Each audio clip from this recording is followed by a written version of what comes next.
And hello everyone. It is Thursday, September 25th, 2025. The time's around 5:50 p.m. Pacific time. And the temperature is 16 degrees Celsius here in downtown Vancouver. Welcome everyone. How you doing? Kevin, Wing Wing, Christine, Harjot, and Juanita. Nice to see you, Anita. Hope you guys are having an excellent Thursday. We're gonna walk around the downtown area here, starting at the Fairmont Hotel. One of the historic buildings here in the city. And it really looks beautiful with this evening sun shining on it. And we've got Gertej with us. Welcome, Gertej. And the Dutchman is with us as well, folks. I haven't really shown you guys too many evening streams, so let's see what the city looks like around 6 o'clock on a Thursday. Thus far, the streets look busy here at the corner of Burrard and Alberni Street. Alberni Street is this way. This is like this is the very luxury street here in Vancouver, where they have all the high-end stores, but that's more of a daytime thing, so we'll continue down Burrard. We have Janice Pike with us. Welcome, Janice and Rick. How you guys doing?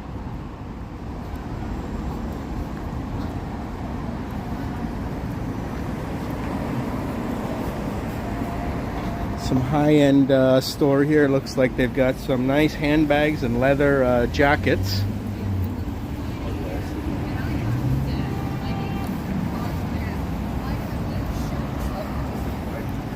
I have their bra.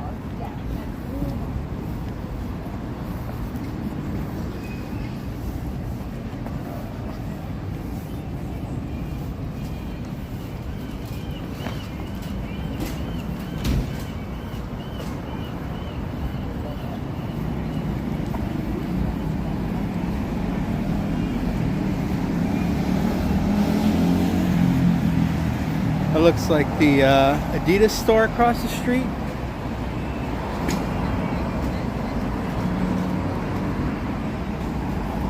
Known for their soccer shoes, and well, they're known for a lot. Adidas is a great German company.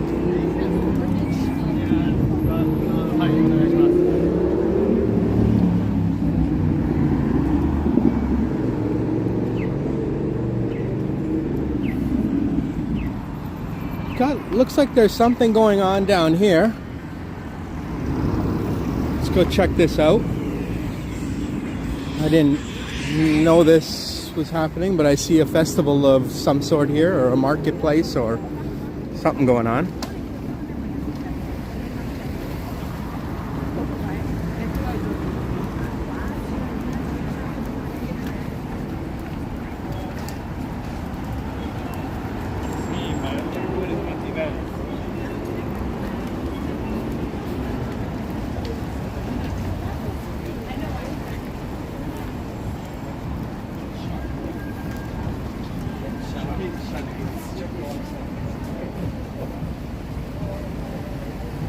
Yeah, it's a nice cool evening here. It's perfect for walking around.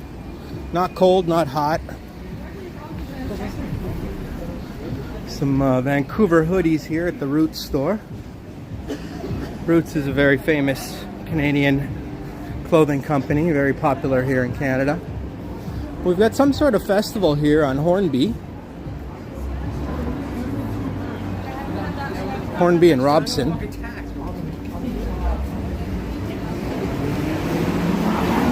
These idiots are driving as fast as they can with all these pedestrians here.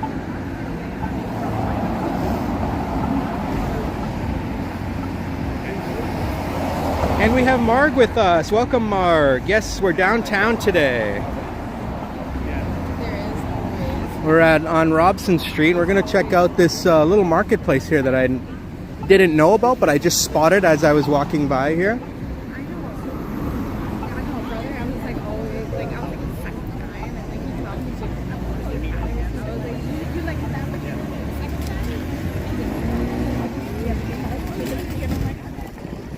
guys are selling some nice clothing here, it looks like. Leather jackets. Feels like real leather. Here's Mexican style corn. Mexican style corn. Well, if anyone knows how to do corn, it's Mexico. Yeah.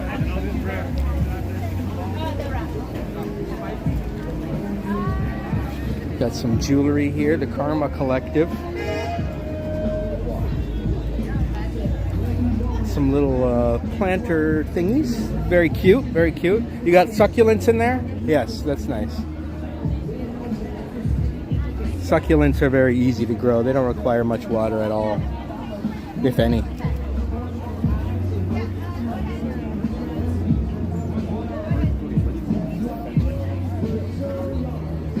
Pure vanilla extract. Mexican vanilla. Ooh, very interesting. Is this a Mexican festival? Oh, okay. Is this a regular marketplace? It is. It's every week? I guess. Okay, cool. Nice.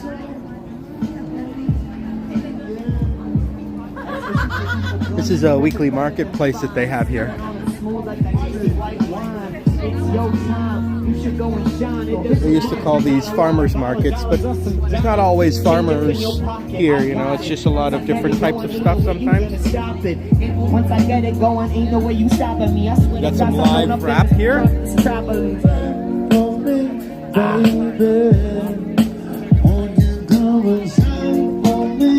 I like these places too.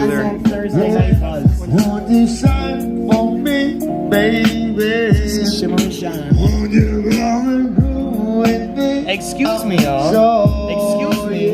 Yeah, you. I'm like, stop right there. I don't need to be discreet. I just saw you walking away right there on the street without stopping for a second for a little bit of treats from my homie over there, Mr. Smith Montpetit. Hey.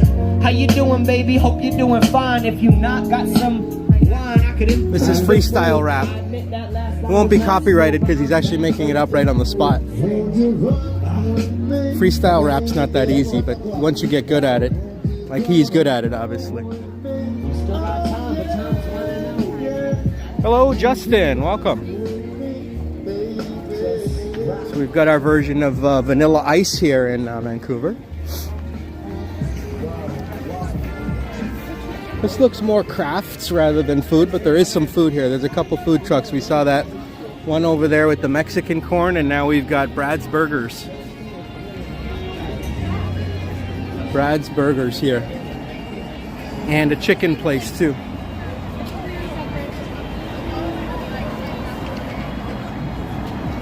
So that's a cute little marketplace right here in front of the art gallery. The corner of Hornby and Robson. And we have Israel Morales with us. Welcome, amigo.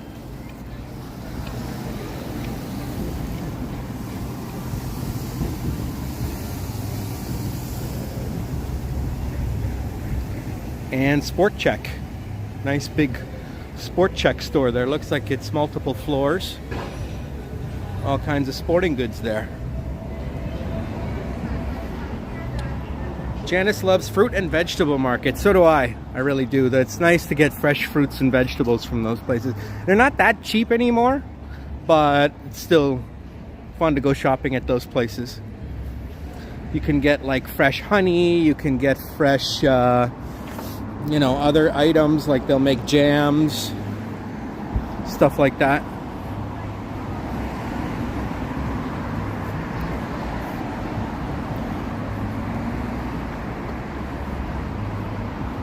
Is day there. It is like almost around 6 p.m. here on the Pacific Coast. So it is an evening stream from the downtown area. Haven't really streamed too much in the evening before, so we're going to explore what it looks like around here at night. Of course, I'm sure it looks great. Vancouver is it's a pretty city. You know, it's a very picturesque city.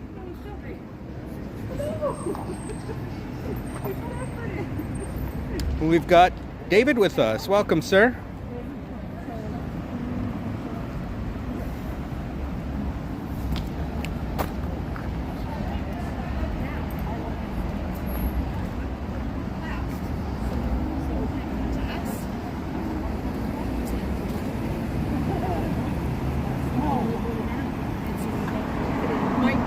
Let's go this way.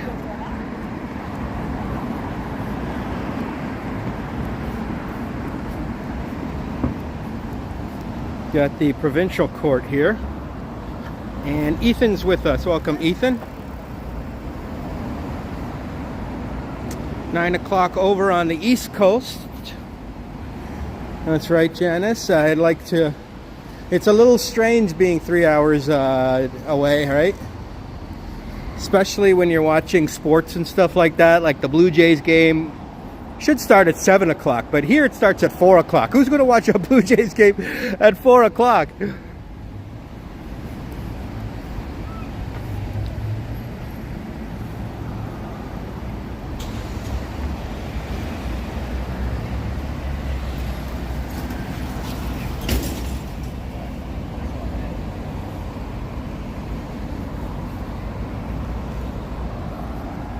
That's right, it's already dark there, I'm sure, in Toronto.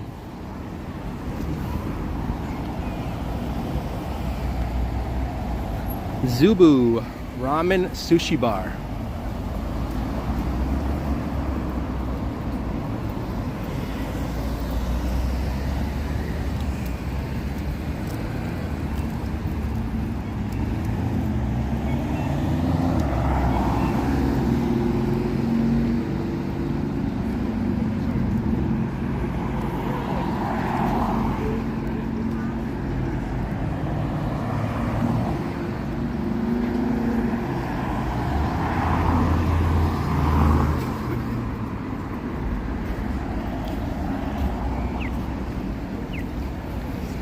There's probably some sporting events on tonight, right? The Blue Jays are getting ready for the playoffs.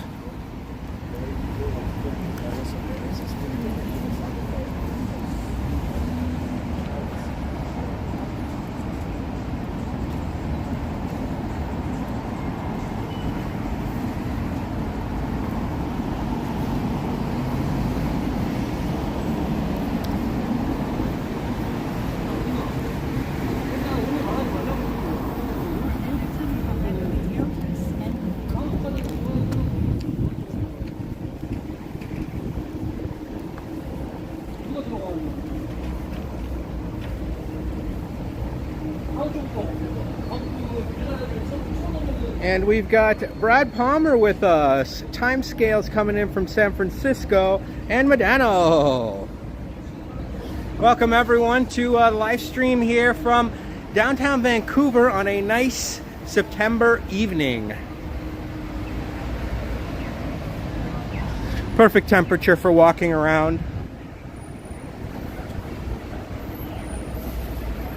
As we see this, I love this condo there on the left. I can only imagine what the roof deck is like up there. Could see the whole world from up there, right? That would be quite the party to have a roof deck party up there.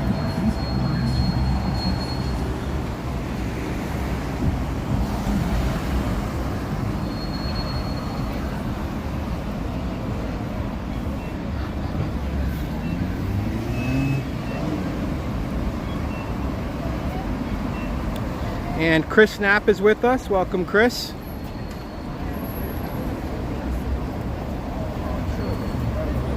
Timescales, Robert, dude, what have you done? Become a Canadian citizen by now? I'm already a Canadian citizen.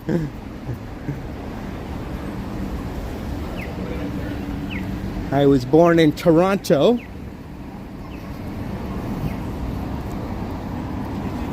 But I grew up outside of Toronto in a city called St. Thomas, Ontario.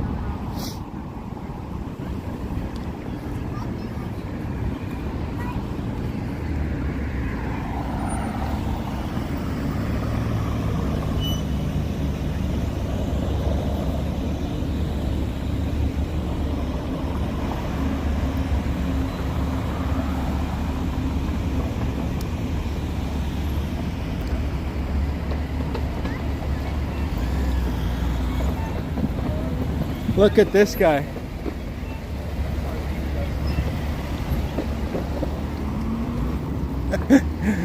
They forgot that red light means stop. It was actually a girl. I shouldn't have called her a guy.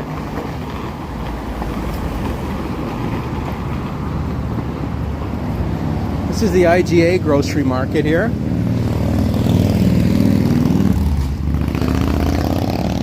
On the corner of Burrard and Smythe.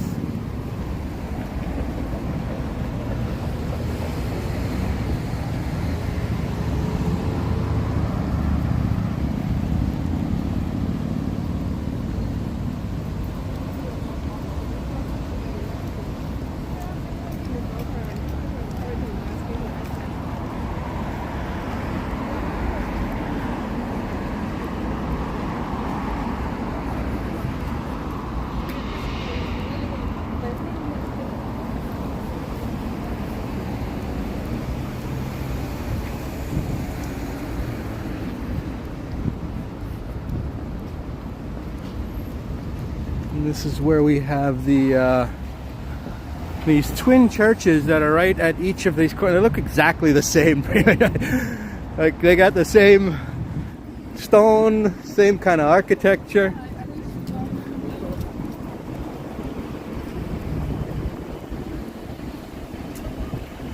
Same everything, pretty much. Same kind of towers, only the top is a little bit different.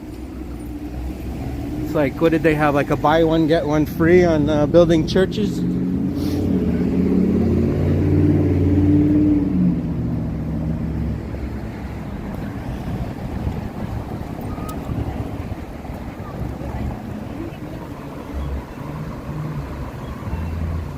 Mark Carb is with us. Welcome, Mark. What's the weather like today in Vancouver? Oh, if you want to know what the weather is like, you can type in !weather.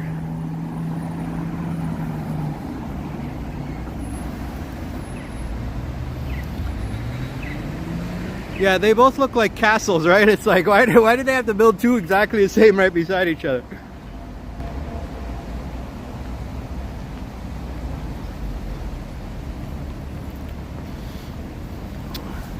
Janice got a Blue Jays shirt from Boom, I believe, right, Janice? That was so nice of them.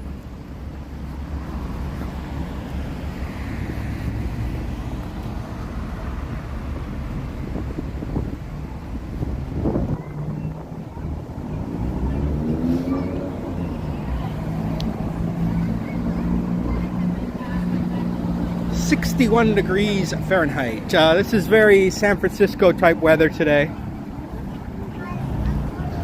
It's usually 61 over there in the evening.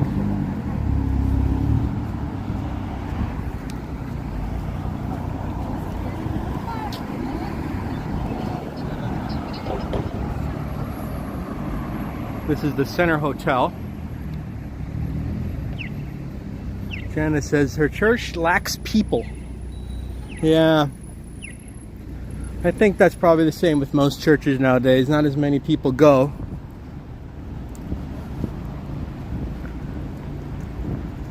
It's not as popular as it once was.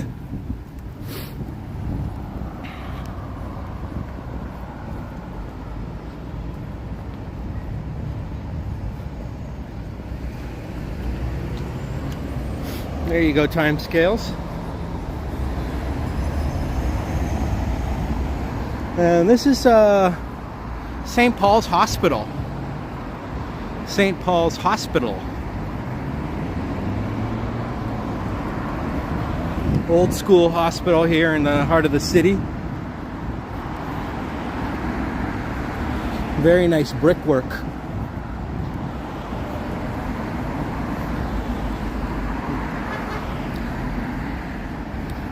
Not sure what year this was built, but I like the architecture of this hospital. We've even got a tower up there at the top where you can hang out, maybe have a coffee on your break if you're a nurse or something, or a doctor.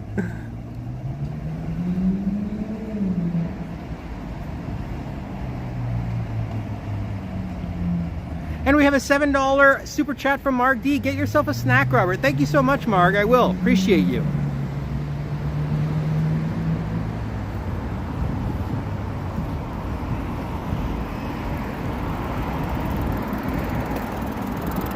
And Christian Hansen's with us, and he says it looks like one of those hospitals that they would have in the movies, like in those old horror movies or something. It kind of does, actually. It's one of those old school designs. But I like it nonetheless. I like those kind of movies.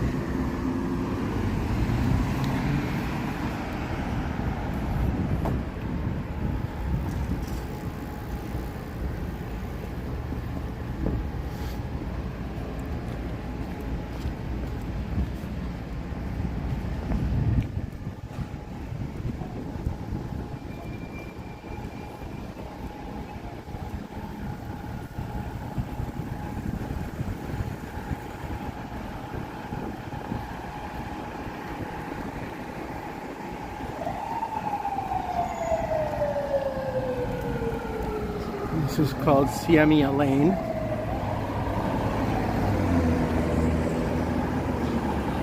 And Chris Mills is with us. How's the left coast? Very nice here today. We've got this very large community garden here. These guys are growing some good stuff. Might be hard to see through the fence, but what is that, like purple cabbage or something?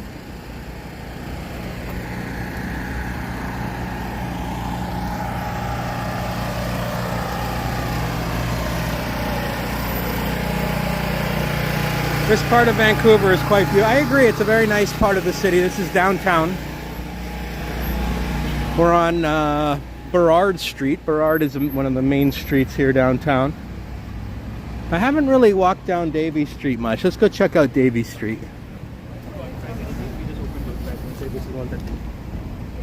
Davie Street is famous for being the LGBT neighborhood of the city, Davie Village. They've got it decked out.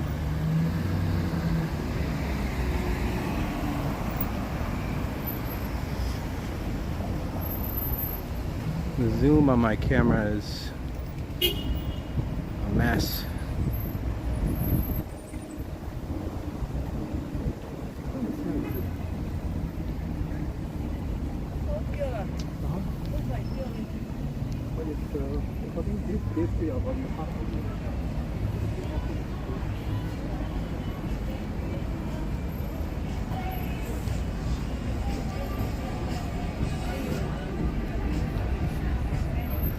Got the Urban Animal Hospital, Marquee Wine Cellars.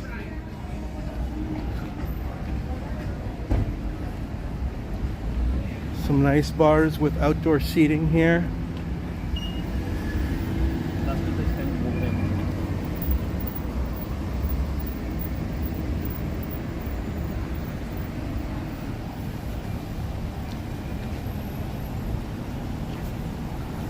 Banana leaf Malaysian cuisine. Interesting. I don't think I've ever had Malaysian cuisine. I think our buddy Kurt Affair mentioned that Malaysian cuisine is good. So now I can know where I know that there's a Malaysian cuisine here in Davie Village. Maybe I'll check that out one day.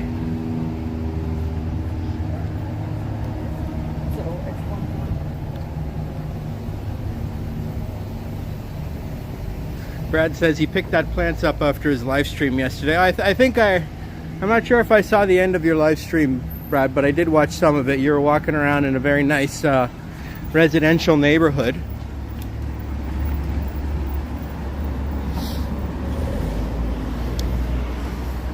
This is Best Bite Donair.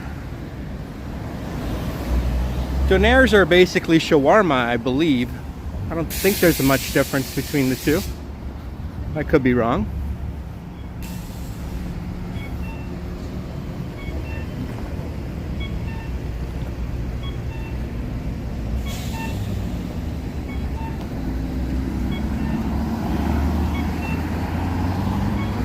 And of course we've got Starbucks here. You got to have a Starbucks at least every square kilometer or so. And Neville 6000 is with us. Welcome, Neville.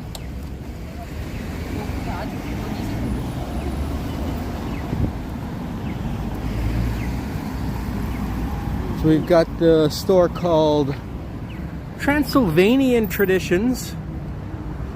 These are the traditions of Transylvania, famous for being the home of Dracula.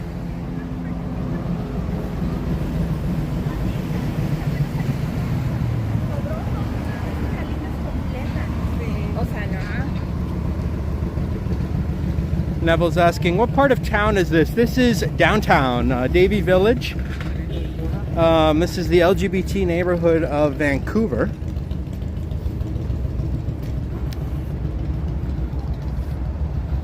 And this is called Davie Street as well. Like, well, Davie Village is part of Davie Street. We've got Indian restaurant across the street. And it looks like it's just called India, right? India Chaat House and Restaurant. Don't Eat the Squid is with us, and he says Robson used to have kitty corner Starbucks. Oh, cool. David Richards says hello from California. Welcome, David.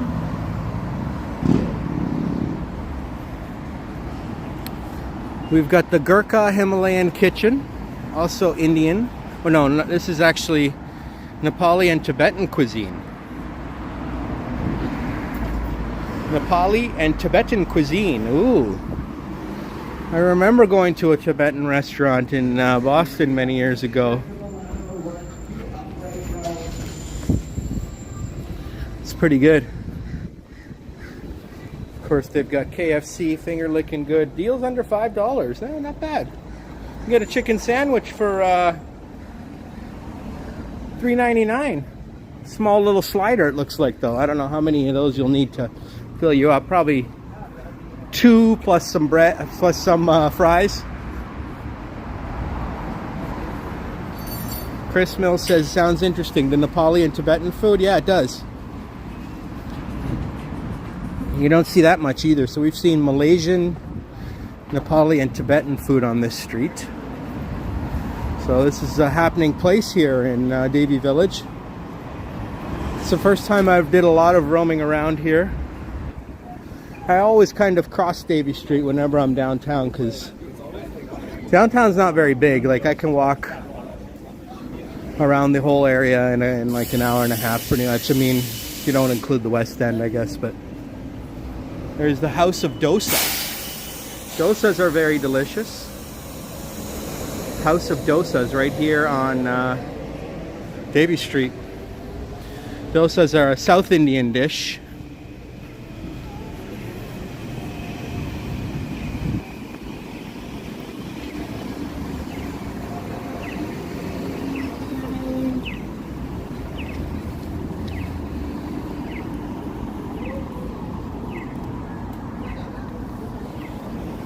Blends Coffee.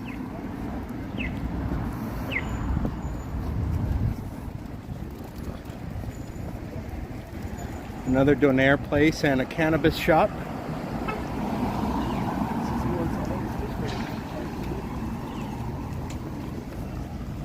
This is called Al Hair. Korean hair extensions. You can get Korean hair extensions here.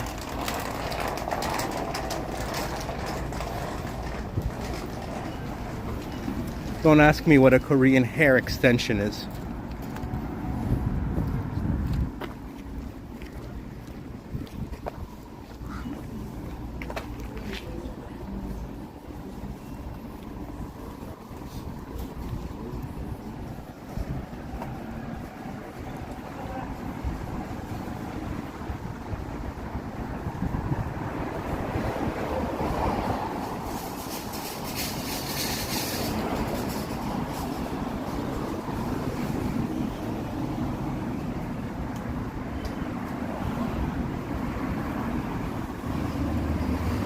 This is an independent grocer, it's called, but it's associated with Loblaws, it looks like, because it's got the PC symbol out front.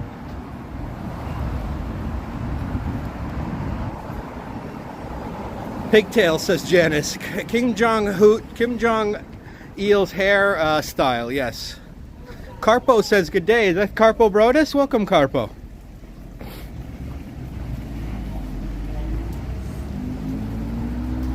I see you shortened your name a little bit, maybe.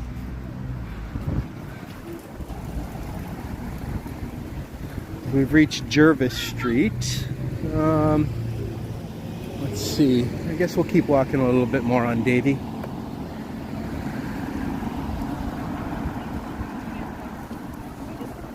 Then we'll go south on one of these streets. That apartment on the left is the kind you see a lot in Toronto. This building right here, yeah, I think so. It's a nice old school building. I don't know how nice the interiors are. I mean, if they did nice renovations inside, like, that'd be a great building.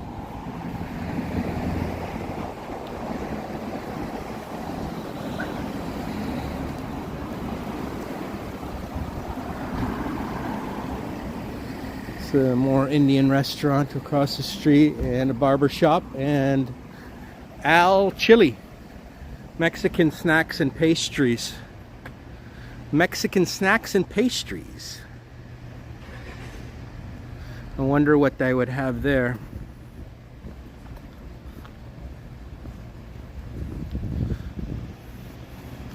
Maybe Israel can tell us what some of the famous pastries are in Mexico.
Neville says, just like Church Street, the retail section. Yeah, that ended pretty quickly. Hey, Neville? There was like all these stores, and then all of a sudden, you're not seeing any more retail. I'm gonna just keep going all the way to the water over there, and then I'll turn south and make my way back east eventually.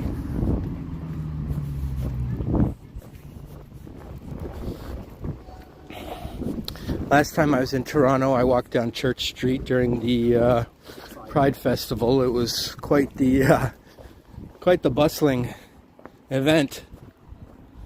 There was tens of thousands of people down there.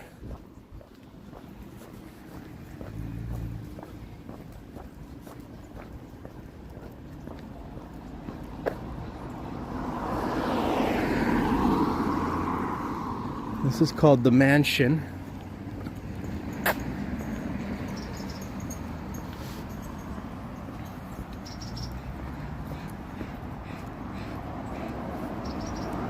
And it's definitely a nice mansion. I wonder if it's like a sort of a tourist attraction or something.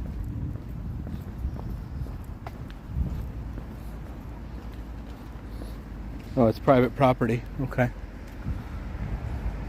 Residents only. Oh, okay. I wonder if they turned it into some sort of apartment building. Yeah, it's probably turned into some sort of very high-end apartment building, the mansion here. Whoever built that mansion was doing well for himself here in Vancouver.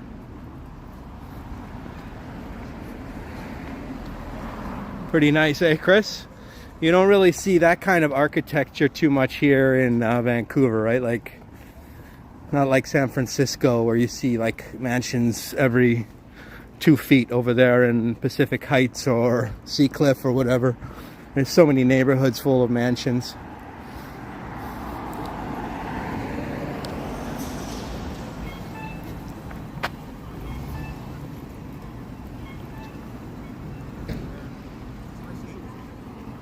Maybe I'll head down this residential street, see what's over here.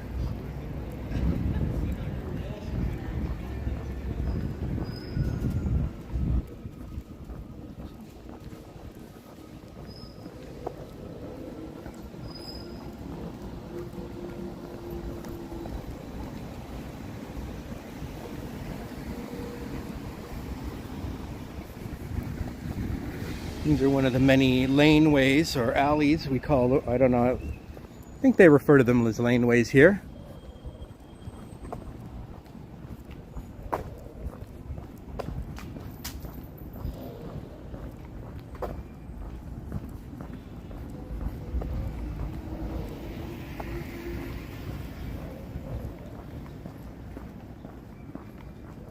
Looking forward to going back to the States. Oh yeah, I love the States. I would definitely go back there.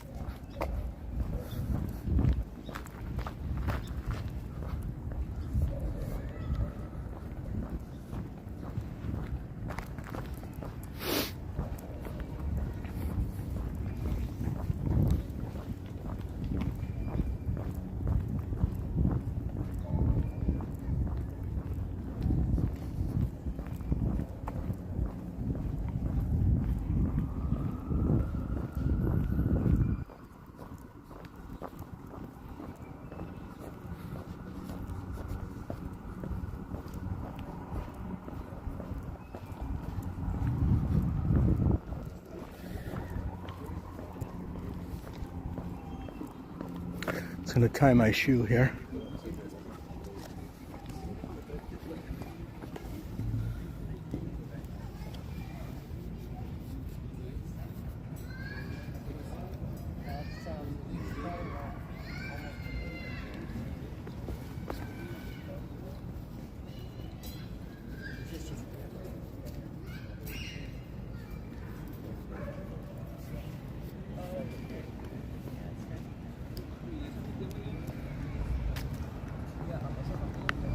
Get Velcro shoes. I should get Velcro shoes. I used to have Velcro shoes when I was 8 or 9.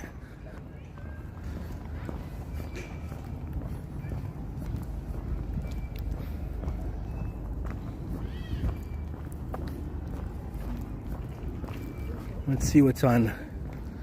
I don't know how to pronounce this street. Comox? C-O-M-O-X Street? How would you pronounce C-O-M-O-X? Comox?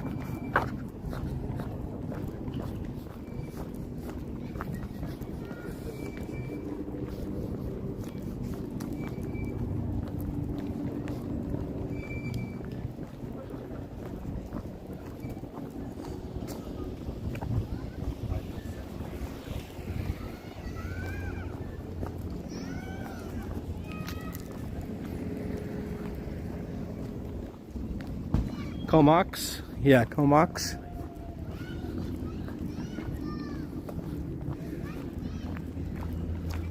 $16.66 Comox.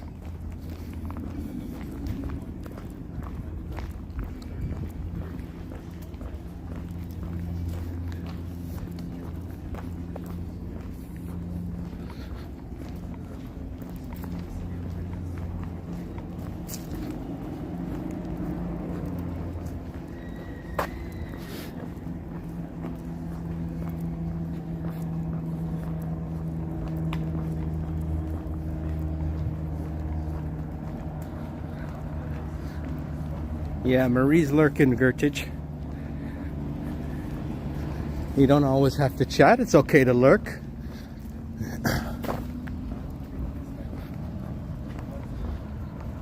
You're watching Family Guy. Oh, Family Guy, eh?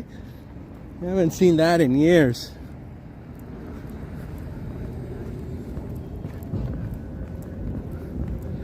There's the one character. There's what's the main character's name? The dad? Gertich is watching Toronto Maple Leafs. Oh, how are the Leafs doing? Have they already started playing? Hockey starts soon, eh? Philly born and raised is in the house. And does Vancouver have the blistery cold climate of Toronto, or does it have the rainy climate of Seattle It has more of a Seattle climate. Yep. It's not Toronto or around here. There's no. It's much different than Toronto weather.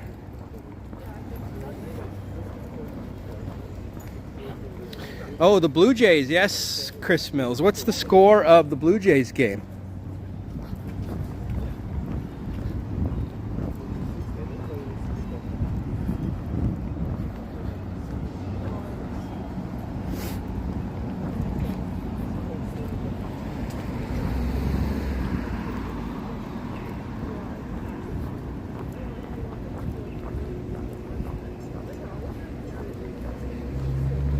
Yes, Peter. That's right. Peter from Family Guy. Funny dude.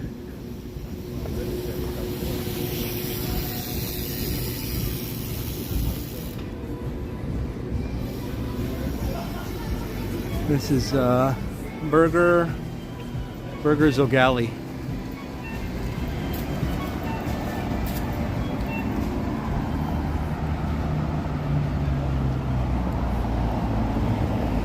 We're on Denman Street. I don't think I've really toured Denman Street before. Denman's known for having a lot of commercial activity. 6-1 Blue Jays. Nice. This is called Chef Ron Restaurant and Bar. Chef Ron.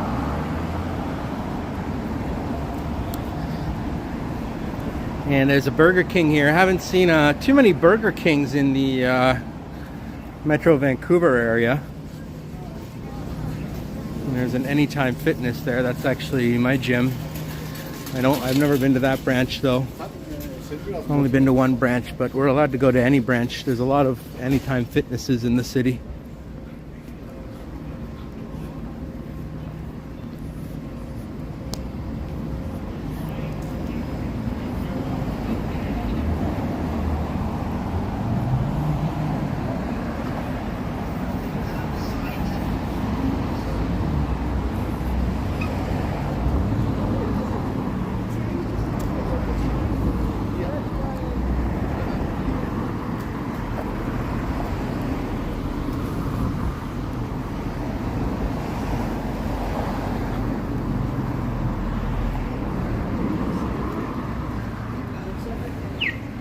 A&W across the street, not bad fast food.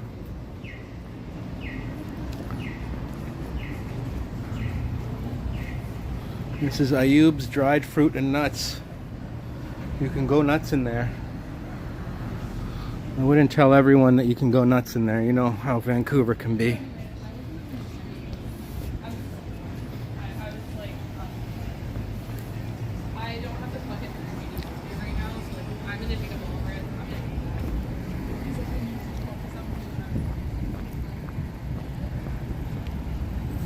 This is considered the west end of downtown.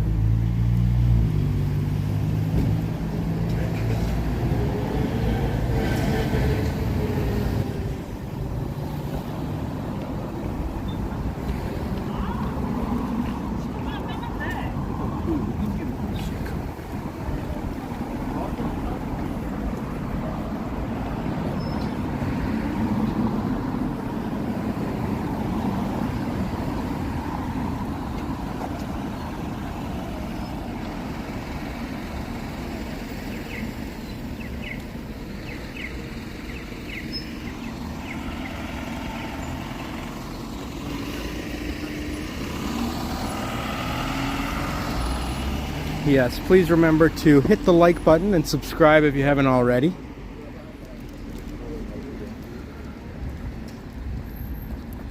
Hit the notifications too, so then you'll know whenever I go live.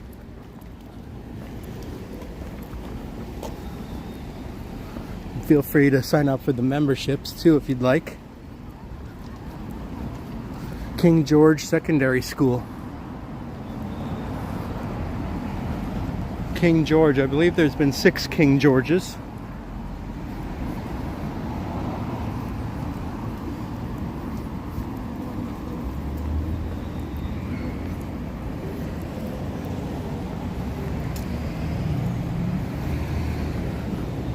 This is the West End Community Center. Wonder what they have here.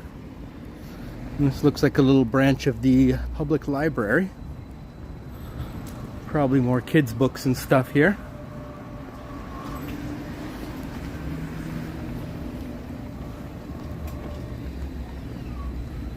There's the Kagan restaurant. I wonder what they sell there at the Kagan restaurant. What kind of food that is.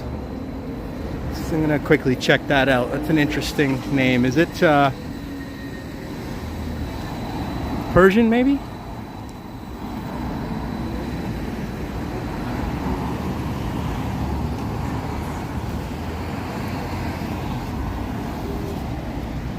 FX Trader says, what time is sundown in Vancouver? I don't know. It's a good question. Probably around 7:38. I don't even know what time it is right now. Let's see. Oh, it's 6:30. Yeah, it's probably 7:30-ish.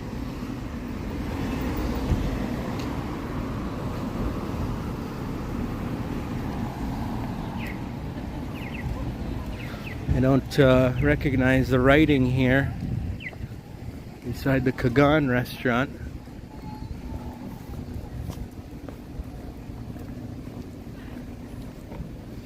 But this is what they have. Kebabs and other stuff.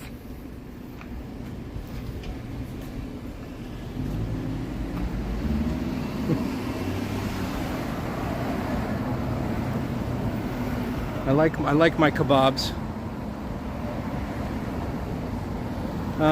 Devin says everything is fighting me to watch this, but hey pals, what's up Devin? How you doing, my man?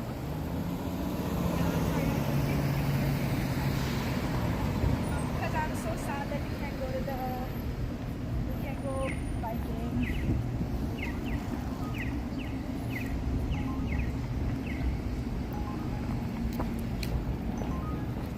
The Milano Boutique Coffee Roasters. I bet you that's probably pretty good coffee. Maybe hot chocolate wants to be called beautiful chocolate just one time. Bottom of the ninth. Addie, nice. Welcome, Addie. Your public library internet is terrible. Oh, is that where you use the internet sometimes, Devin? The library used to be a good place for that. Maybe yours isn't the best.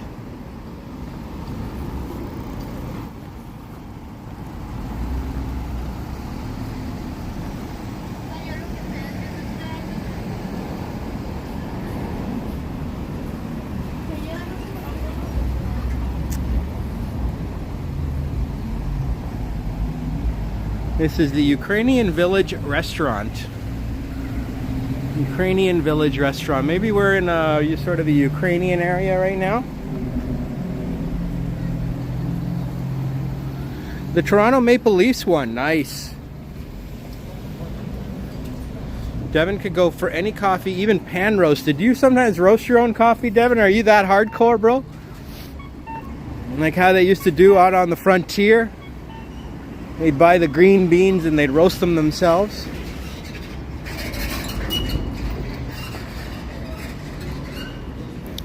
And there's the Safeway grocery store.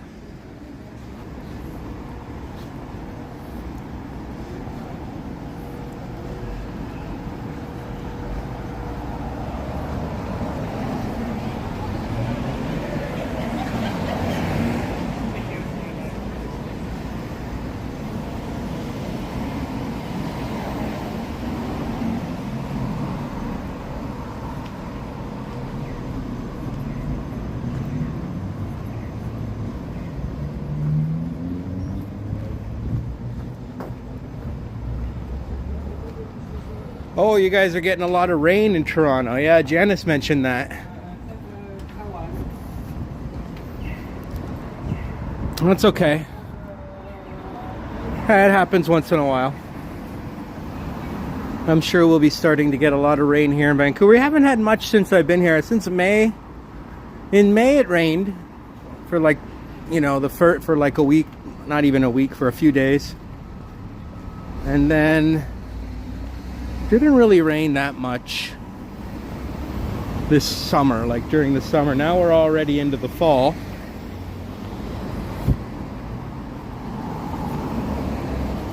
And looks like we've got the northern waterfront up here. Let's go see what's up there. We can hike our way back down West Georgia.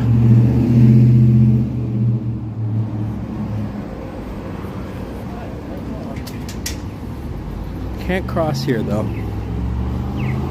Cross here instead.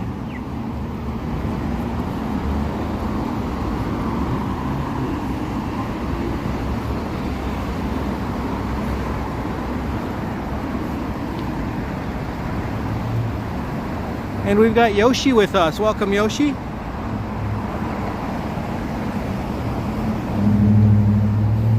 Right now, not even your internet is working, let alone your coffee supply, so you're worried. I would be worried too, Devin.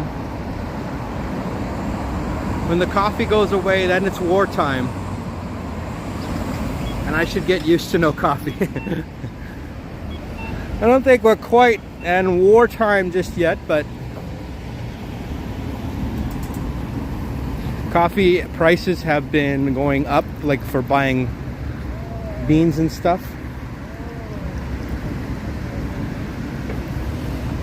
Although the price of a cup of coffee at Tim Hortons hasn't really gone up in a long time still.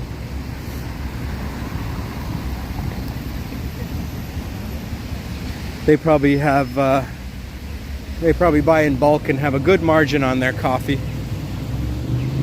And Mark Carb says Starbucks is closing 900 stores and laying off thousands of people. Yeah, I heard about that. Starbucks isn't as popular as it once was. That's because, look, there's like 1 million coffee shops now. You know what I mean? It's like 1 million high-end coffee shops too, where you can get a good cup of coffee, you know? And it's not just Starbucks. There's other chains and there's other independent coffee shops. I mean, you see so many cafes in the downtowns of every city now in North America. The coffee is just huge. Like, in high-end artisan coffee is pretty popular. And low-end Tim Hortons coffee is also popular. Let's just put it this way. We drink a lot of coffee in North America, both Canada and USA. Without it, I don't know if we would be even... Our country would be a lot different. Let's see. It gives us a lot of energy.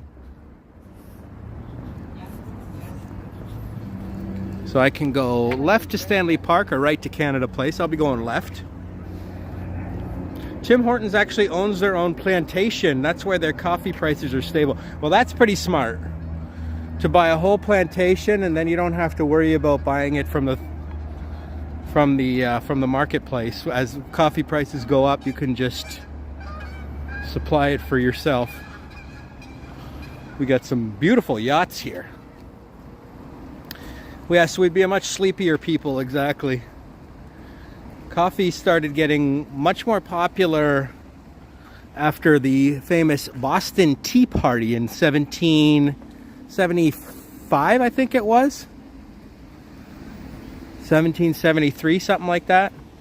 They dumped all this tea into the Boston Harbor. I'm not exactly sure why. I think it had to do with taxes, but ever since then, Americans started drinking more coffee. They kind of turned against tea. They saw it as very British. And it is. The best tea come from Britain, but I had a cup of steep tea today from Tim Hortons. It was delicious. And we have Carol Ali with us. Welcome, Carol. Nice to see you. And Hunter Wilbur. All coffee is high-end to me if it gets me high energy. Yep. That's all I'm not picky about coffee. I'll drink Tim Hortons. I'll drink office coffee. I'll drink even instant coffee if I need to. You know what I mean? I like decaf coffee. I love decaf. Canadian Vasily, nice to see it's still light for you. Yes. Yes, we are at 6:45 p.m. Did Morgan Stark Road coffee too? I've never tried that one, Mark. Wing Wing Christine says, sadly, Starbucks is cutting its jobs. I know, it sucks. I feel bad for the people that are getting laid off, but unfortunately Starbucks, yeah, I feel like they opened too many stores. This is what happens when you overexpand, you know? It's like they just kept opening more and more and more stores. It's like not that many people are going to buy, you know, an $8 coffee every day. Not all of us are Vasily, okay?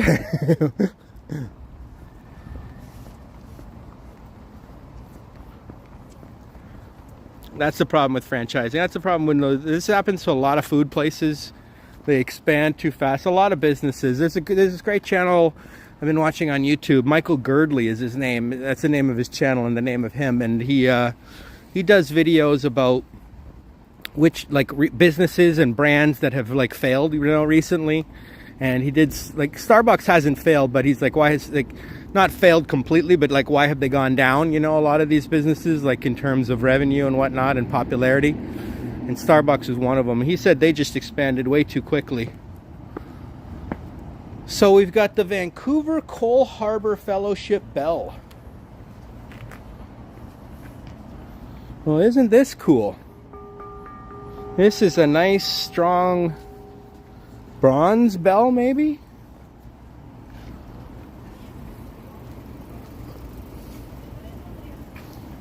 Could be steel, but it looks almost bronzish.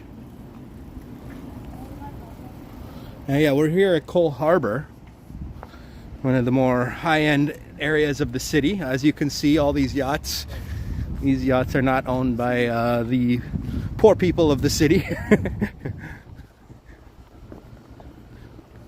Wolves buying sheep farms. Hopefully they can make money forever, I bet. Wolves buying sheep farms. I like that. Italy made too many amazing espresso machines, and that's another thing. A lot of people can just make coffee at home. You can buy beans. You can buy Starbucks beans if you really love Starbucks, or you can buy any other kind of high-end bean. You can buy espresso, all kinds of. There's so many beans available. Like I tried a very good one the other day called Kicking Horse Coffee. I bought a pound of Kicking Horse coffee, not the other day, but last month, and I went through that thing real fast. I don't think the brand like really matters. Like they're all like, some do taste different and better. Like Phil's coffee is, you'll notice if you ever drink Phil's coffee, it's very non-acidic. It doesn't have that sharp taste, that bittery taste. It's very smooth coffee.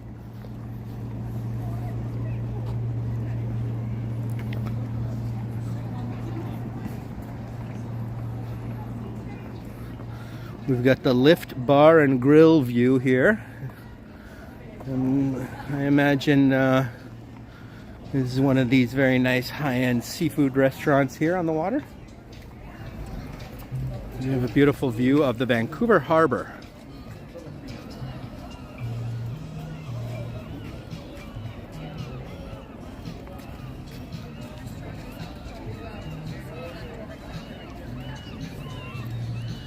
I don't know about you, but this really looks like Vancouver, right? You can to me this is Vancouver. You've got the mountains, the very tall pine trees, and of course the water.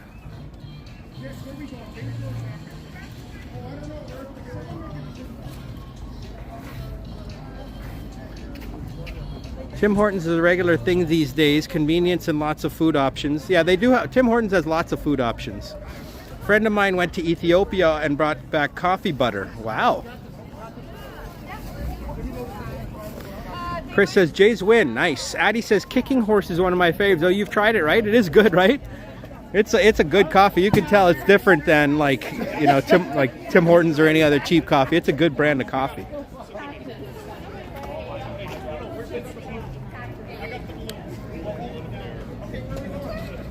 Carpo likes the view here of Vancouver. This really says Vancouver. This says Pacific Northwest to me. This scene right here is very Pacific Northwest.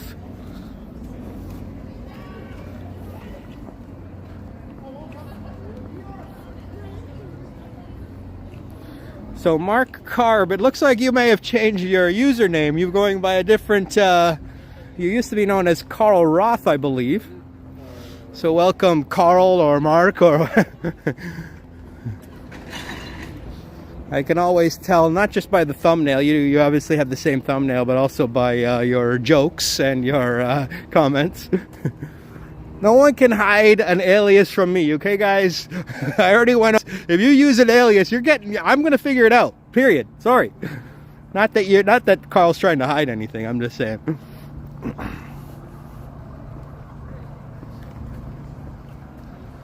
We have like 5 local roasters. It's the only safe bet in the peninsula of Michigan. Yeah, that's a good business to own. Rebel reminds us of the earlier days of shipping. Look at this boat. I mean, come on. Imagine owning this yacht. That's just mint right there. That's like, I you in the moment, and he's like, I knew.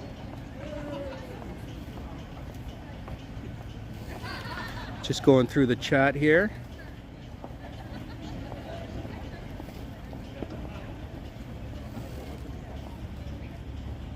Bell metal is a bronze mix. So thank you, Devin, for letting us know that Bell is made out of bronze.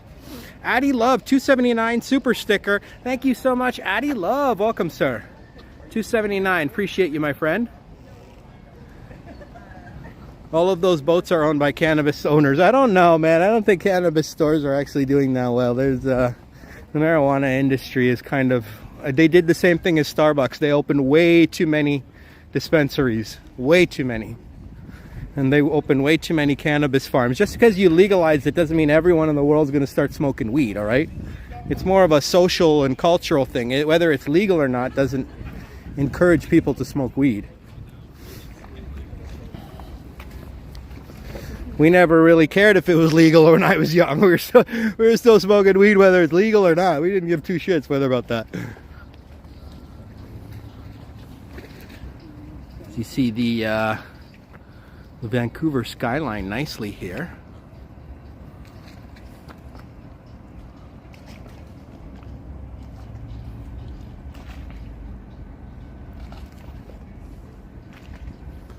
And the beautiful mountains in the distance.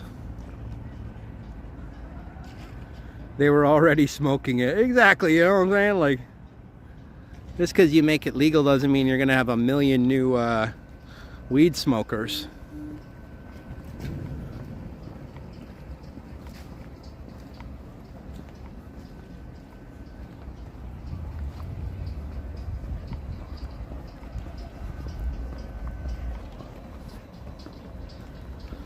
Neville says, hey, smoke weed every day.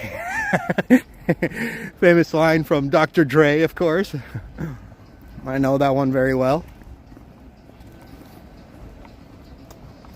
We used to listen a lot to rap music. Rappers are really what made marijuana popular back in the 90s. They're the ones who really pushed, marijuana use and made it very mainstream. Dr. Dre and Snoop Dogg and all those guys. In fact, they even had a concert tour called Up in Smoke. The whole tour was based on weed. They would smoke weed on stage at the concert. They were smoking weed. I went to one of their concerts in Detroit.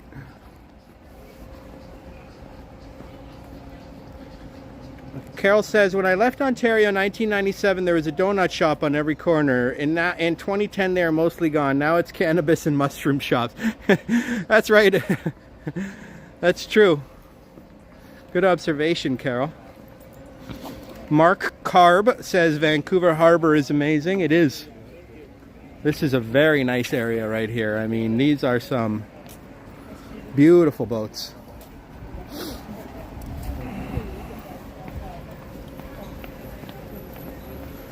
Robert, if we ever meet up, I'll let you wear my FBI sweatshirt. Okay, sounds good. Did you ever listen to rap music, Devin? I'm sure you're familiar with pretty much all genres.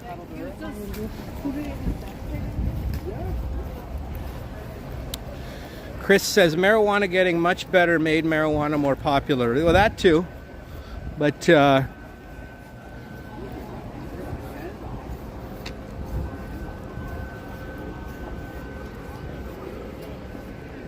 a lot of it had to do with musicians, because before the rappers started smoking weed, the 1960s rockers, they made it very popular. The hippie crowd from San Francisco, many of them were. And then before that, the original purveyors of making marijuana popular culturally were the jazz musicians. African American jazz musicians from the 20s and 30s were the first ones to really smoke weed and make it part of their culture and help them make good music. They were the first to popularize it. So there's been different musical, cultures that have really used marijuana a lot. Not that I'm advocating for marijuana. I'm just telling you the history of it.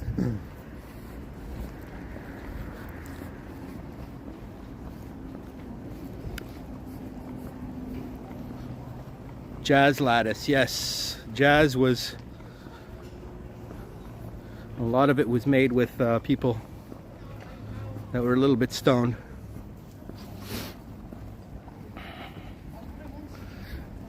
I think most musicians need some sort of thing to get their creativity going. Most artists even. Let me change my name back for a moment. No problem, Mark. I'm wondering why you changed your name from Carl Roth to Mark Carb. That's all I'm wondering. You don't have to change it back, but we can call you Mark Carb from now on if you want to.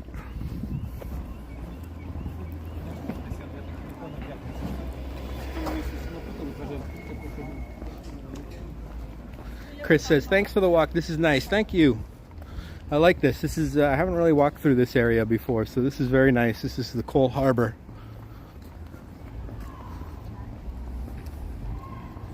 And it's a very beautiful building there. The green glass. Please note, West Coast Walker is historian, does not advocate. Well, exactly.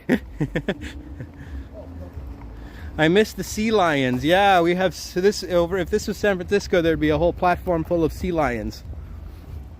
They don't have them here. Well, they do have sea lions somewhere here. I don't know. They're not like in the city. They have them in the water.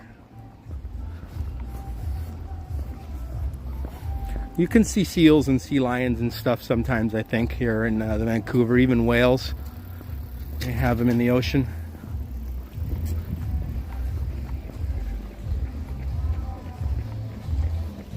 Brett Mallon's with us. Welcome, sir.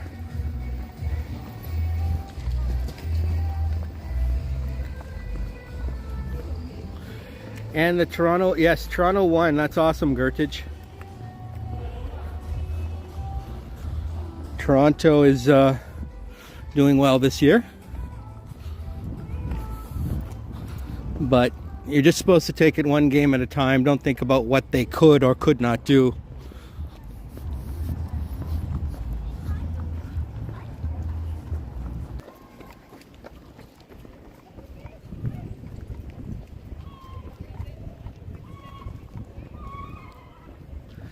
Devin says, I really appreciate both your amazing views and amazing views. I see what you mean, like my viewpoints.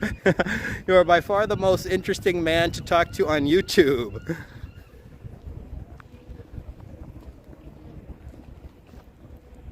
Thank you, Devin, for the kind words. I enjoy your channel as well, and you're a very smart gentleman as well, and we love having you in the chat, my friend. Thank you.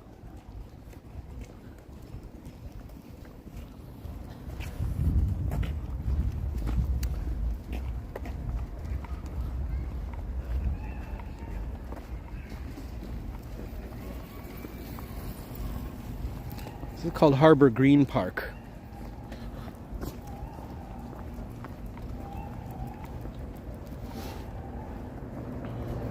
And this massive boat is called the Nova Spirit.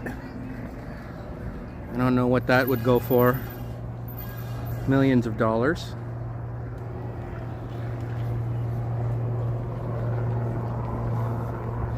Okay, Mark.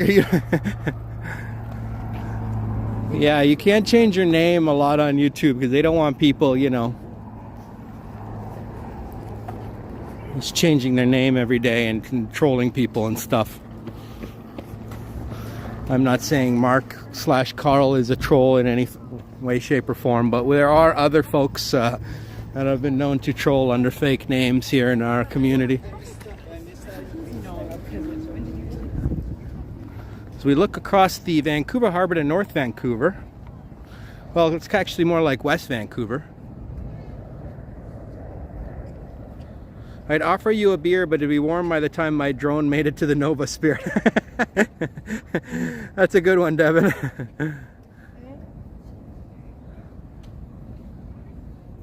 I am watching that other guy in van in San Fran these days, you know? Yes.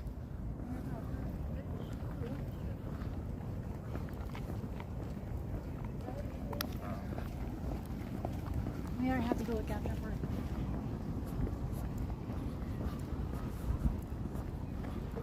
There's a couple streamers from Vancouver, not just me.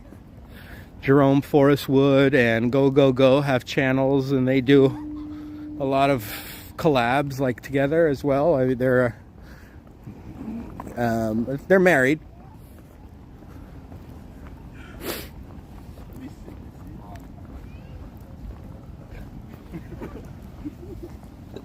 The word in the name.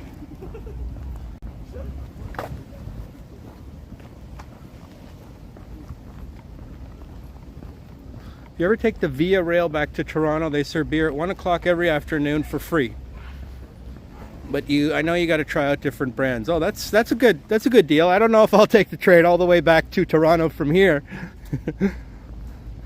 I've been there, done that actually. I already did that when I was younger. I took the train from London, Ontario to then it goes to Toronto, and then it goes all the way to Vancouver.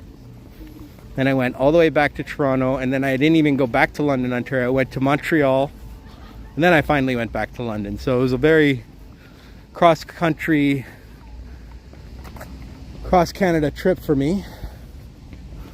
I got to see much of the great nation of Canada, which doesn't have an official name. It's just Canada. Like, it's not like the Republic of Canada or well, we're not a republic, so some people used to call it the Dominion of Canada, but that doesn't apply anymore. It's just Canada.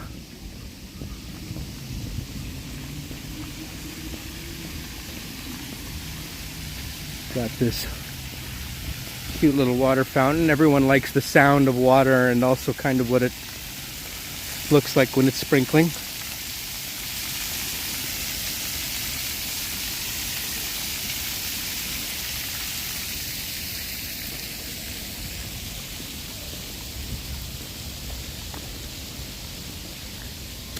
Mark says Henry might be coming to Vancouver. Yeah, I mean, I haven't seen him live stream lately. I don't know what his final plans are. I mean, he said he was planning on coming to Vancouver, but I don't know if he's finalized that or if it's still happening. I haven't actually talked to the guy in a while.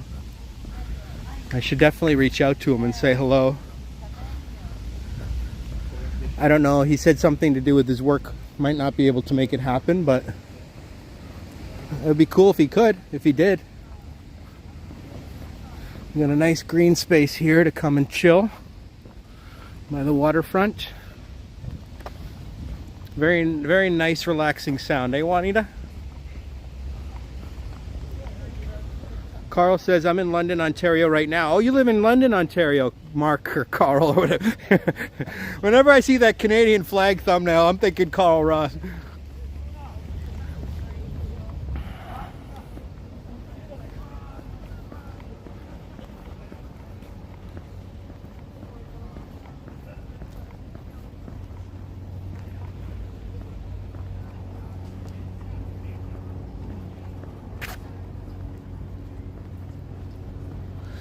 Wing Christine says, I've been watching Jerome and Go Go Go for a while now. Yep, I've watched a lot of their streams. David subscribed to Devin. Thanks, David. That's nice of you, my friend. Devin has done a live stream or two, but I think he does mostly recorded videos. You should try doing your home streams again, Devin. You just need, like, maybe, you know, You already have everything, I think, don't you?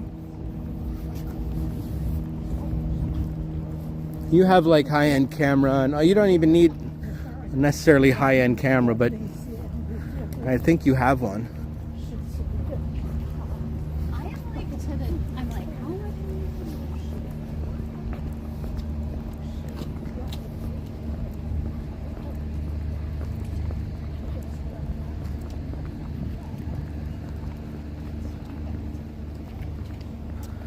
Neville said, I thought he said he was going to move downtown. Yeah, he might move downtown instead of to Vancouver, Neville. That's true. He did say that if the move to Vancouver doesn't work out. Yeah. I hope you're not done this fall, Devin. Trojan Elk is with us. Mark says, beautiful views here. Absolutely. Beautiful views of the Vancouver Harbor right here at Canada Place. Is the name of this spot we're at.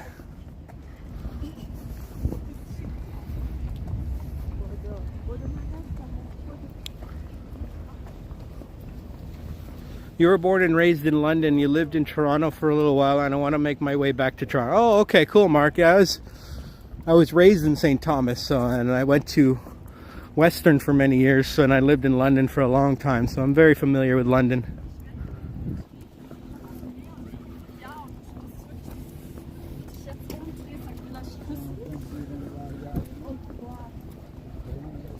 I'd like to take one of these seaplanes one day. That would be fun.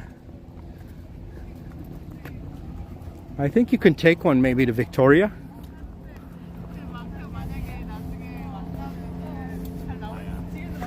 Busby's got a nice camera set up here.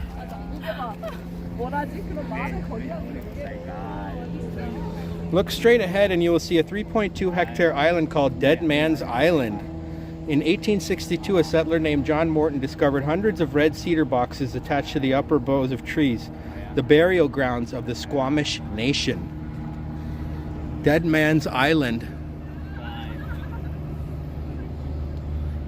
Look straight ahead, huh?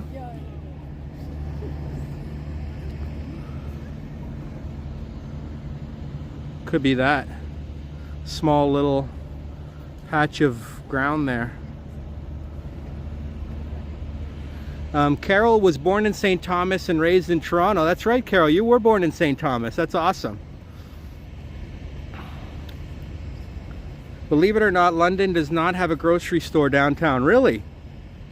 Devin says it's not even super expensive. You mean to take one of those seaplanes, Devin? I haven't looked into how much it costs. I'd take one if it's not ridiculously expensive. I mean, they look a little sketchy. A single engine plane, if something happens to the single engine, what are you going to do, swim?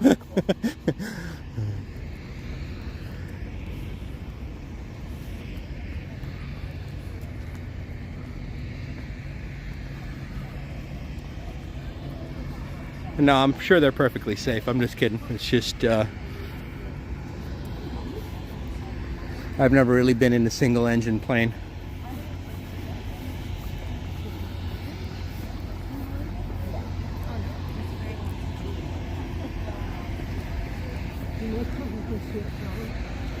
This is called the Dutch. The Dutch.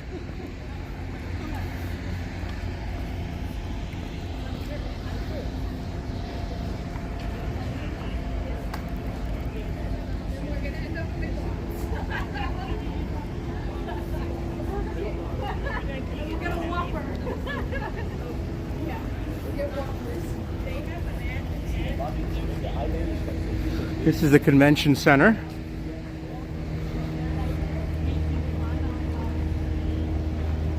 Pack your own chute and ask them about how to use it. Yeah. Can you give me a 5-minute tutorial, bro, on how to skydive out of here?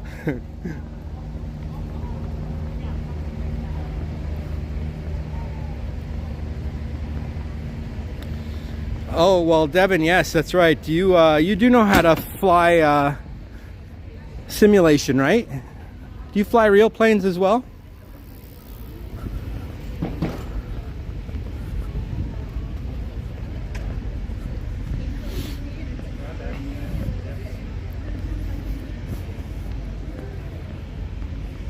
Chris Knapp says, I like the Vancouver waterfront. I know, what's not to like, right?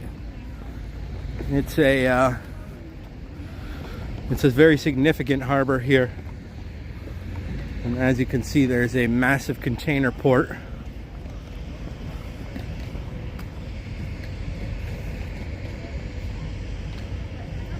Massive container port there, where all kinds of goods come in from all over the world. Simulation of airlines is the best way to go. One of my friends, and he is a twin engine now, called pilot. You only have a ton of simulator hours. Yeah, I mean, that's good enough.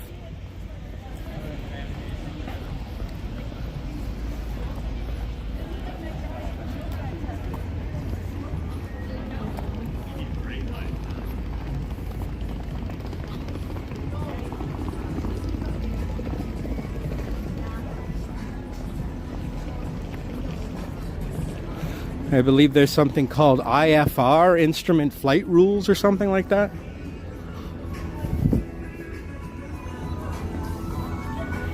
Here's Mahoney's Tavern. Looks like it's got a lot of folks inside right now. We're at Mahoney's. You guys ever see that movie Police Academy? Sergeant Mahoney? Boy, that was a funny series, or a series of movies. And By the Book is with us. Wing and Christine says we're at Canada Place. We are. Very picturesque part of the city.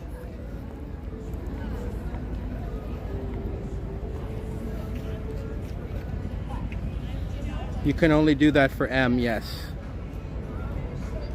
One of those cranes wouldn't even fit on Bermuda's little container port. You live over in Bermuda, that's right, Chris. I knew you were on one of those islands out there somewhere in the world. Bermuda's not in the Caribbean though, is it?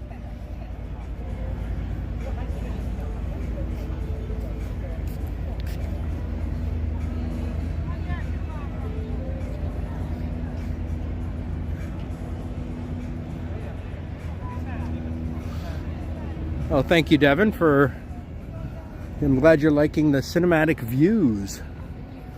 It is a gorgeous area we are here in.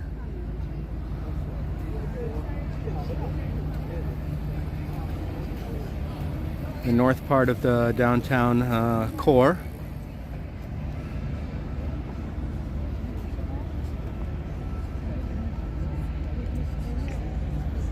You love Police Academy, yeah, so did I. That was some funny 80s comedy, man, where things were raunchy. 80s movies were raunchy, dude, like way more raunchy than they are today. Back in the 80s and 90s, you could say and show almost anything. Nowadays, everything is real tight-lipped.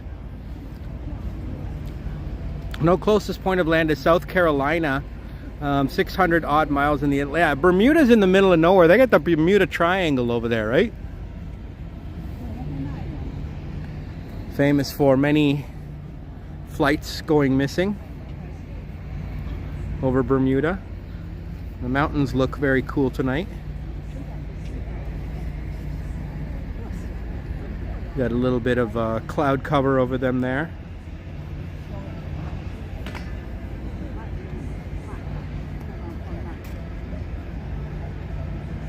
Beautiful and calming views.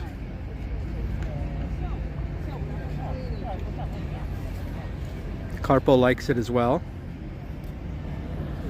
Oh, Bermuda Triangle is pure fallacy. I mean, yeah, I figured that.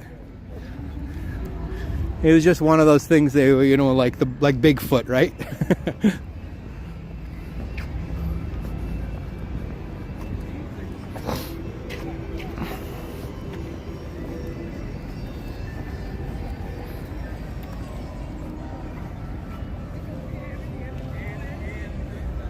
Let's head back towards downtown here.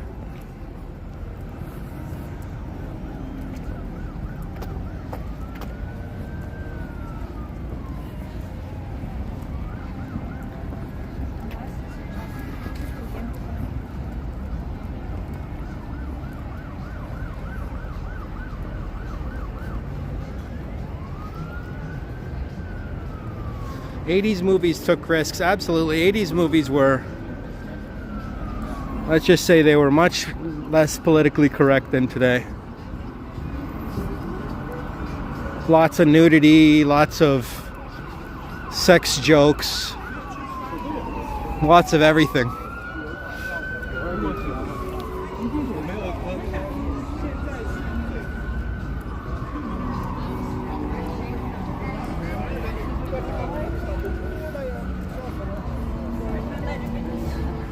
Where's that item?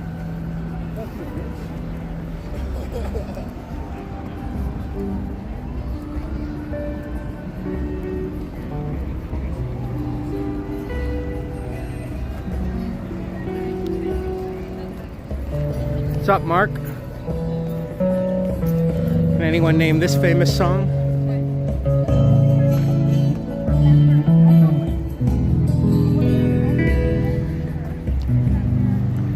I'll give you 10 seconds.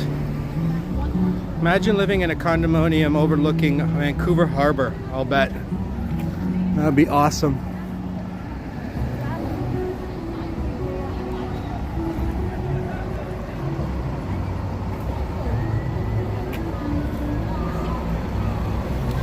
That's right, Devin. Hotel California.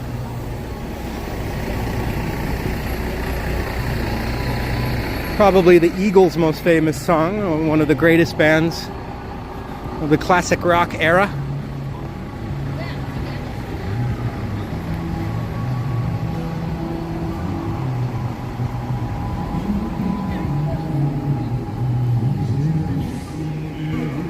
And there's another Fairmont hotel in Vancouver called the Fairmont Waterfront right here. Boris C is with us. Lovely evenings. Greetings all. Very lovely evening here in downtown Vancouver. Welcome, Boris.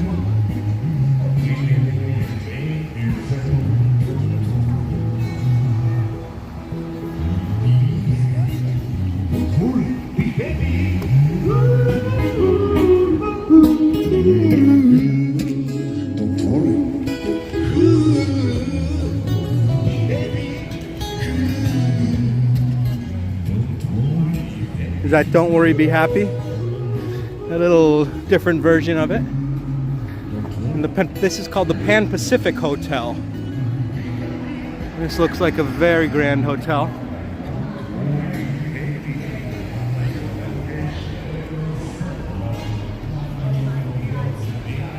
The Pan Pacific, that would be a nice place to stay as well, along with the Fairmont Waterfront.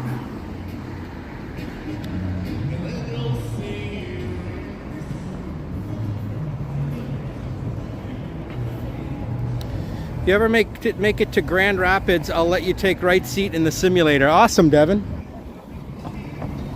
If I ever make it there, I will definitely hang out with you, bro. We'll have some of your homemade beer.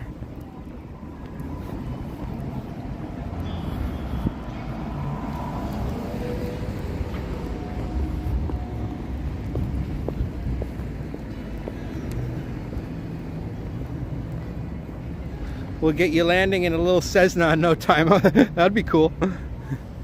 Wing Wing Christine says, where are you getting your dinner? I already had a bite to eat before the live stream. I had 10 chicken McNuggets. I bought a sweet steep tea from Tim Hortons, and there's McDonald's right beside it. I'm like, let's get some McNuggets. I was in the mood for McNuggets. So I don't think I'll eat anymore because those things filled me up pretty good. I had it with sweet and sour sauce. I also tried the spicy habanero sauce, but I didn't really like it. I think they're trying to copy Raising Cane's. Everyone's trying to copy Raising Cane's new sauce. Raising Cane's sauce is unbeatable. You'll never taste anything like Raising Cane's sauce. But no one can copy it. Everyone's trying to copy it. They're not doing a good job copying it. And this is the SkyTrain station here, the Waterfront station.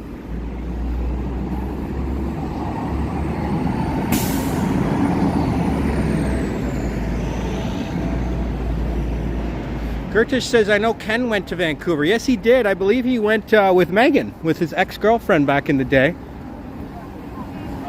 Because he showed us one time on one of my live streams which hotel him and Megan stayed at. That was kind of my fault. They started like right downtown where all the action is.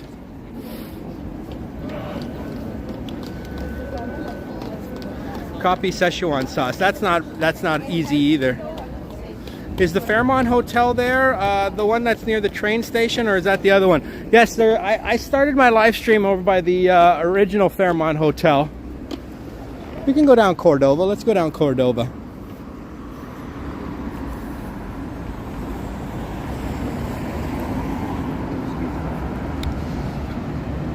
So there's two Fairmont hotels. There's the famous, the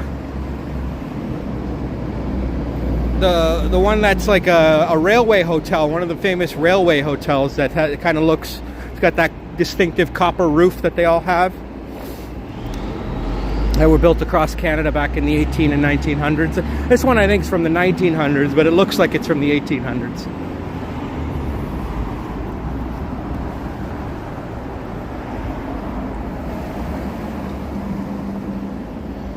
Devin's all up for that. Sounds like a great idea.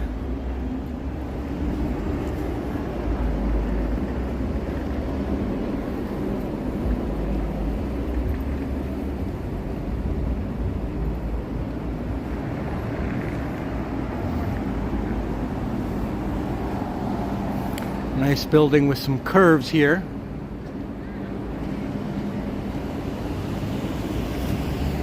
I like a building with curves.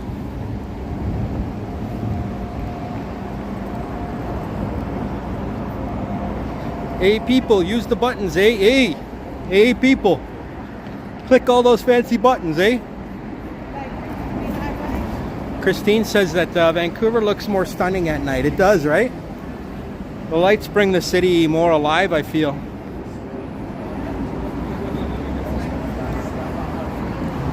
And there's a lot of people out tonight. It's a beautiful Thursday evening here. September is a nice time of year.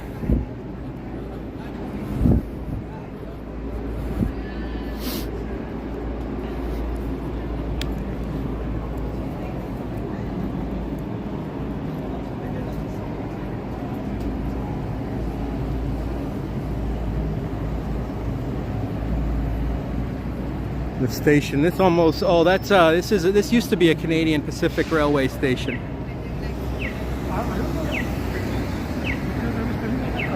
This is almost maybe. It looks like inside there's a bunch of stores and stuff. I haven't been inside there before, but we'll visit next time. That almost reminds me of like a version of the ferry building, but for Vancouver. An old school train station though that has been converted into like a bit of a mall.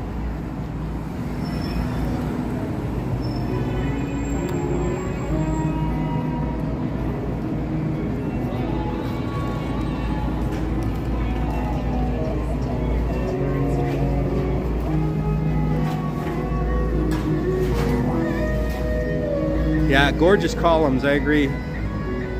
Very nice architecture on this building. Gertich says he uses his laptop to watch Johnny, Ken, Sapan, T-Shots, and West Coast Walker. Well, thank you very much, Gertich. Appreciate your support, my friend. I've seen you in Johnny's chat for many, many years now. Probably 5 years I've known Gertich. He's one of the greatest members of our community. Everyone loves Gertich and all of his, everyone knows he's a huge Arnold fan and action movies fan, and of course his last name is Bauer, meaning he's basically Jack Bauer's brother. Right, Gertich, you're Jack Bauer's brother, right?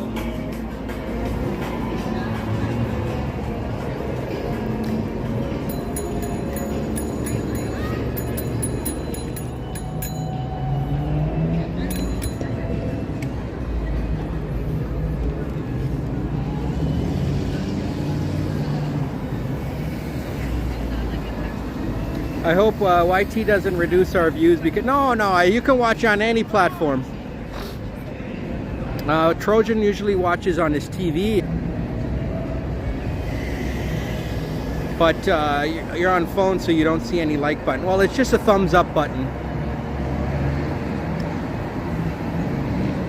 Yeah, that's true, Mark / Carl. Wing Wing. Christine's also been watching, Johnny. And we've got Jazz with us. Hello, how are you? You've got a VTOL waiting for him. What's that mean?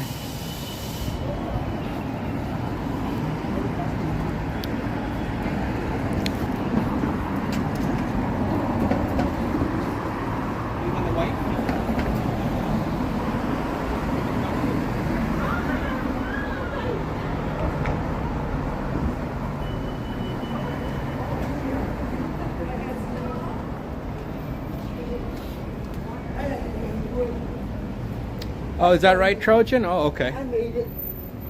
Vertical takeoff and lift. Ah, okay. So you know all the flight acronyms and whatnot.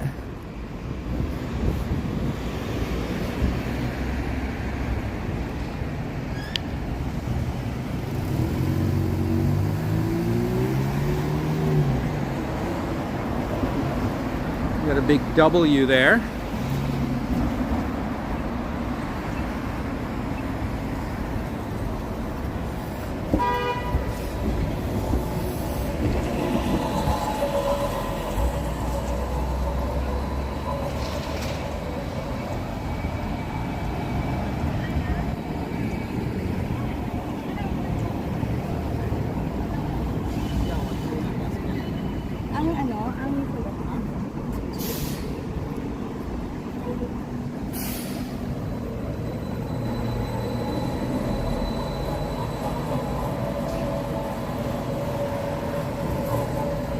Christine asks, am I going back to Toronto? I'm not sure anytime soon. Oh, your family was all military. Is that right, Devin?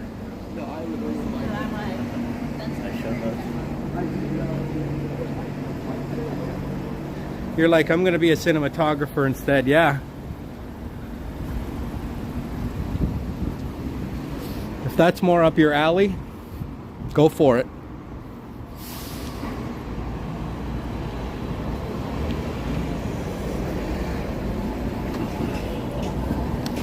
We all kind of have to do what makes us happy.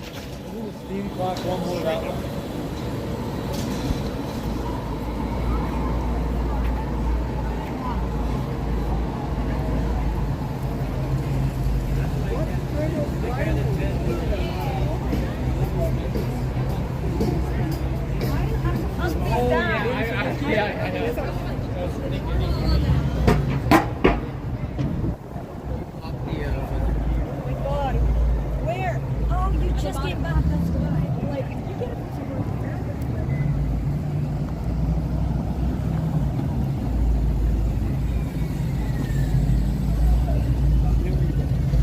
David asks which I like better. Oh, they're both different. They're both different. I don't mind Vancouver. I like San Francisco. I like both. San Francisco has its charm, but Vancouver is very picturesque as well.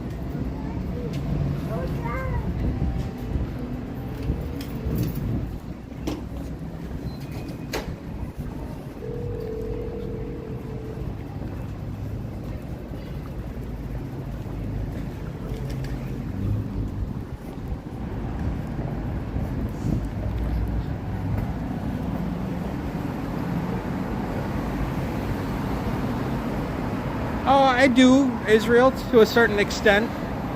SF has the big bush, that's true. When does the rainy season start over there? I think probably November, December-ish.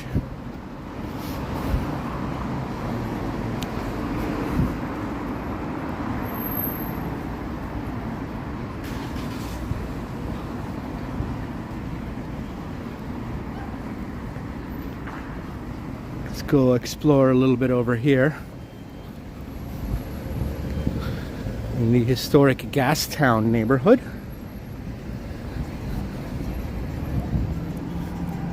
Here's a Mexican restaurant right here, La Casita, Gastown.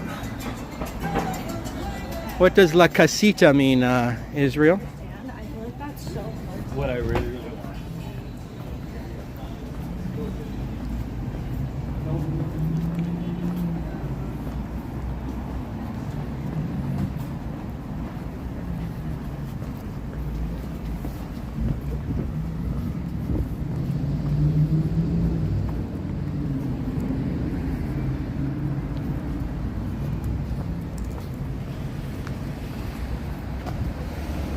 Casita is little house. Oh, okay, cool. You like someone who explores? Yes, I like to explore. I don't really have a whenever I go on vacation and stuff, I don't make any like hard and fast plans as what I'm gonna do. I'm just going and seeing what happens. It's better to do things spontaneously, I found. Some things you have to plan, otherwise you won't get to see it, but hello, Ron E. Adventures. Welcome.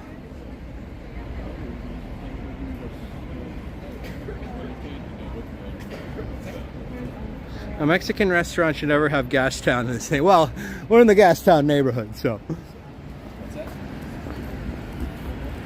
Cute little neighborhood with the cobblestone streets, they call them, or is these brick-lined streets? I don't know if it's true cobblestone, but you know what I mean.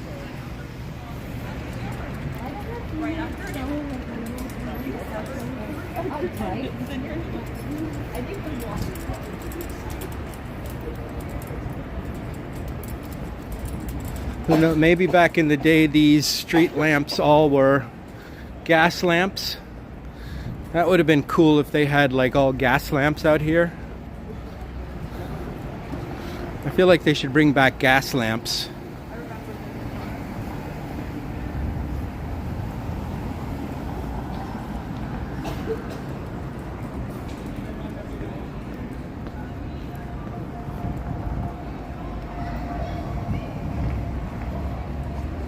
There's the old spaghetti factory.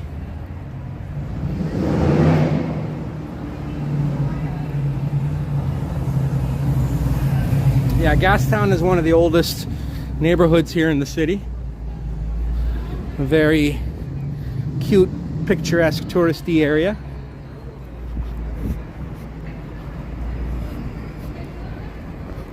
We got a chocolate favorise. Looks like they have ice cream and chocolate and all kinds of stuff here. Cones dipped in chocolate. Ooh. Who doesn't like a good cone chipped in chocolate?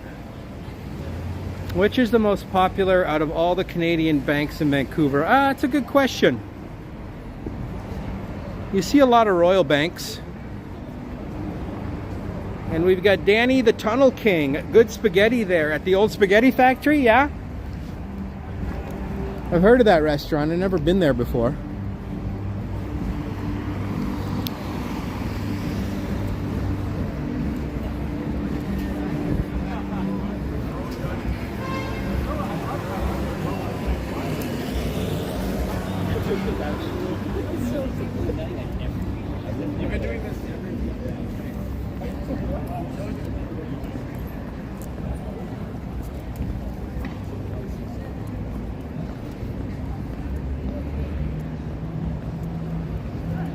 Continue this way. We don't necessarily want to go down Hastings Street at night.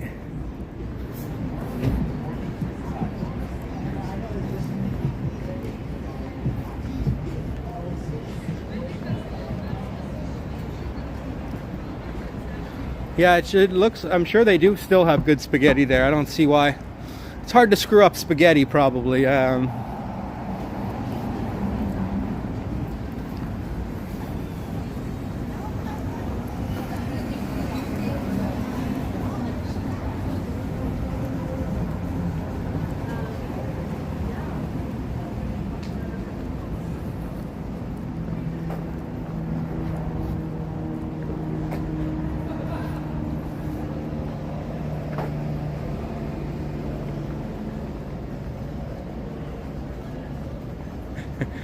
Well, I'm sure you love that, Mark Carl. You're thinking vanilla and coffee flavored. Ooh, I like coffee flavored ice cream. It's really good.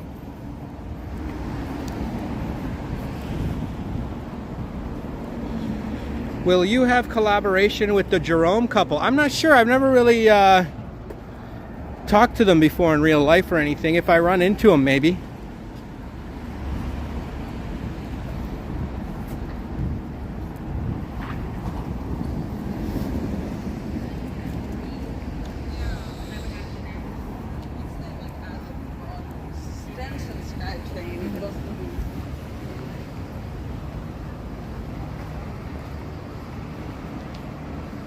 Thanks for reminding everyone to hit those buttons.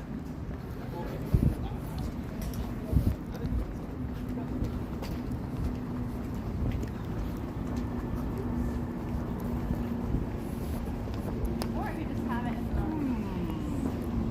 which is money.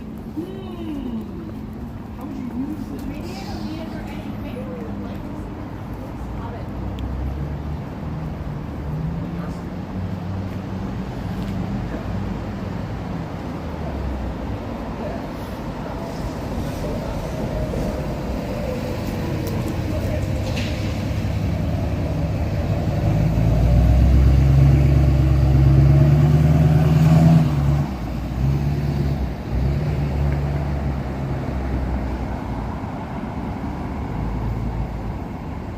How risky do I want to be is the question.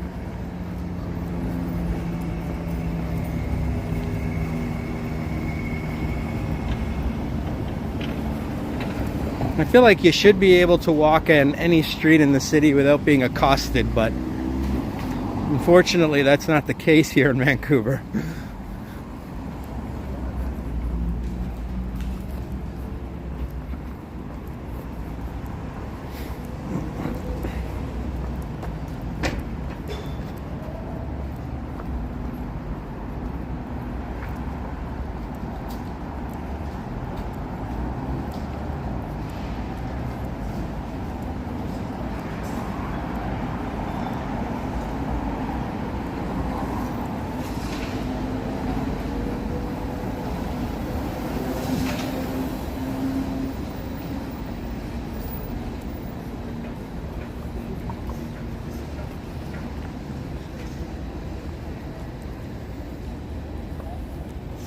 This is East Hastings Street.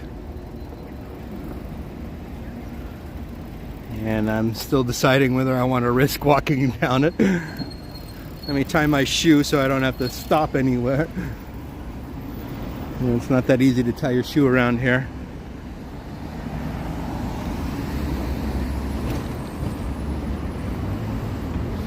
If I do walk along East Hastings, I probably won't talk much, just so I don't draw any attention to myself. The other side looks a little bit less hairy.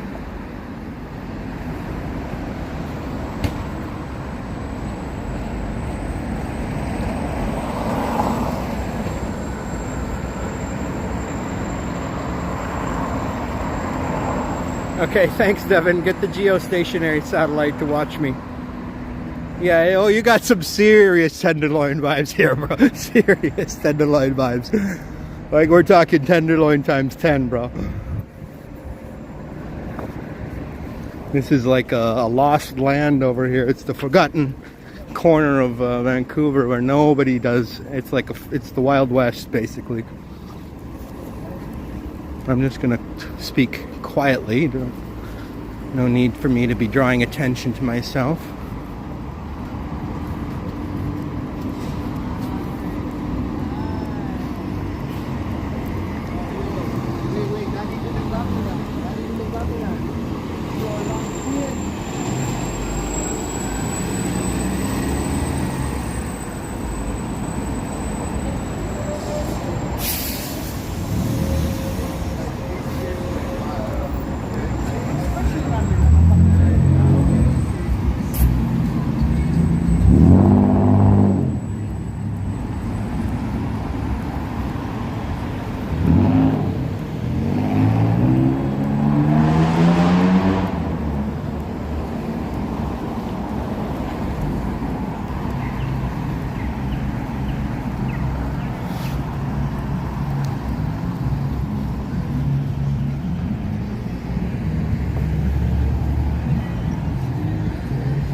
Don't make eye contact, that's the key.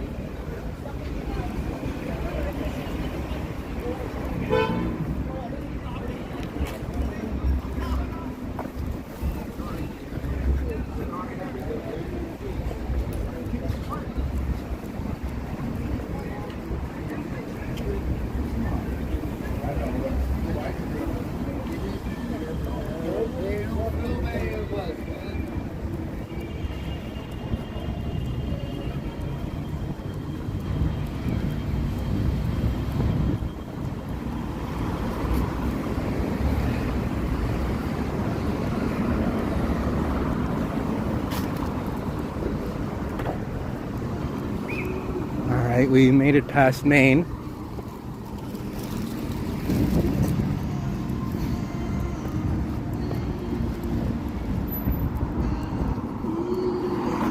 We're still in one piece for now.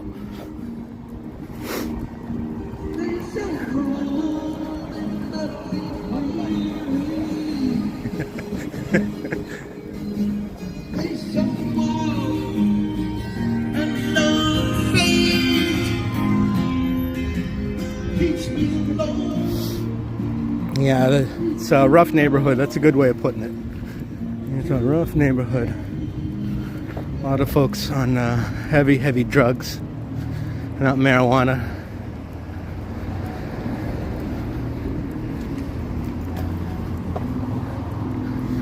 Unfortunately, they allowed that stuff into the country in the first place, which they shouldn't have.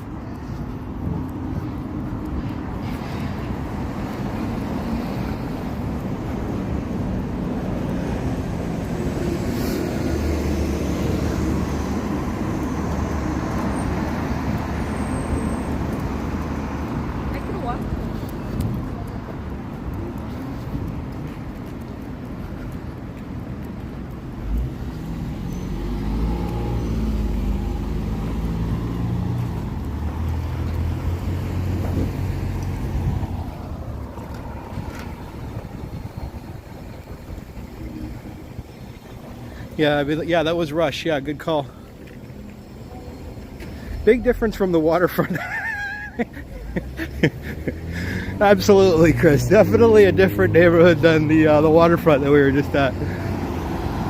Oh, wow. There's like a whole friggin' encampment up here. Okay, I'm crossing the street again. I know I just crossed, but I'm going to cross back. Looks like pretty sketchy over there, but I'll show you from the other side.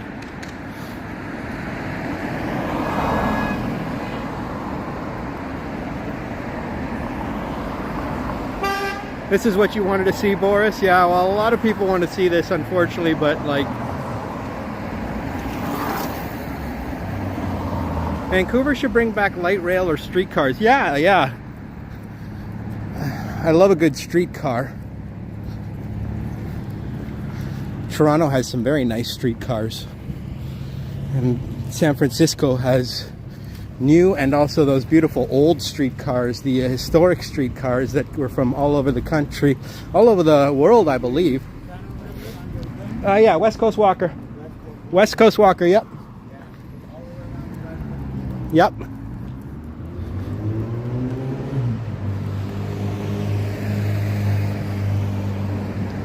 Oh, this is directly 1 block away from Chinatown, Boris. Chinatown is right over there, right behind all these buildings. Chinatown is right over there on West Pender Street, East Pender Street. So yeah, we're really close to Chinatown. Chinatown has its problems here in Vancouver. They've got a lot of this homelessness and stuff on their streets too, which you probably wouldn't find in San Francisco because they wouldn't allow it. They wouldn't want anything affecting their business in San Francisco. They're all about business, and here they are too, but it seems like they've just given up.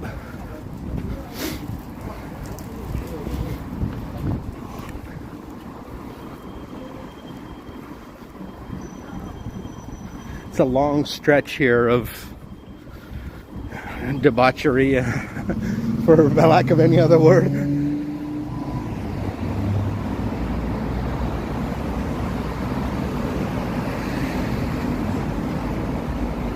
Most of the Chinese over are in Richmond, British Columbia. It's a massive Asian enclave over there. Richmond is all Chinese and Surrey is all Indian. When I say all, I don't mean all, but you know, it's like 60-70%.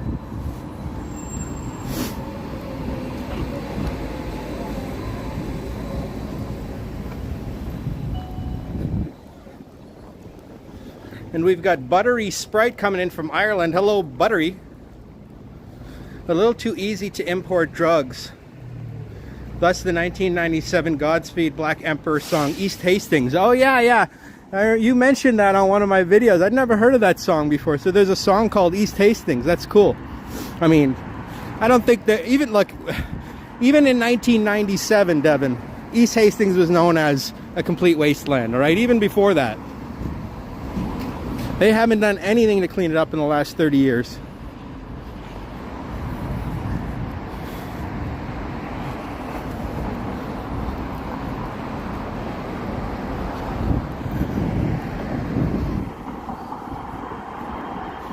Let's cross here. I don't know why, but I'm just getting a feeling I should cross here.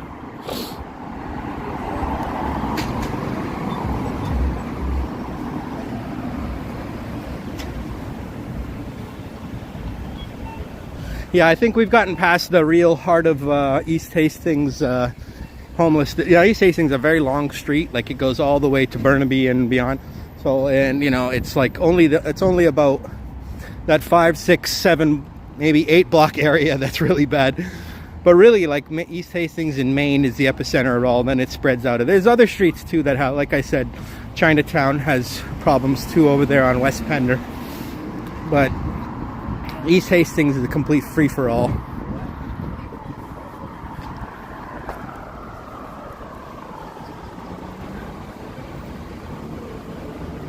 Okay, thanks, Devin.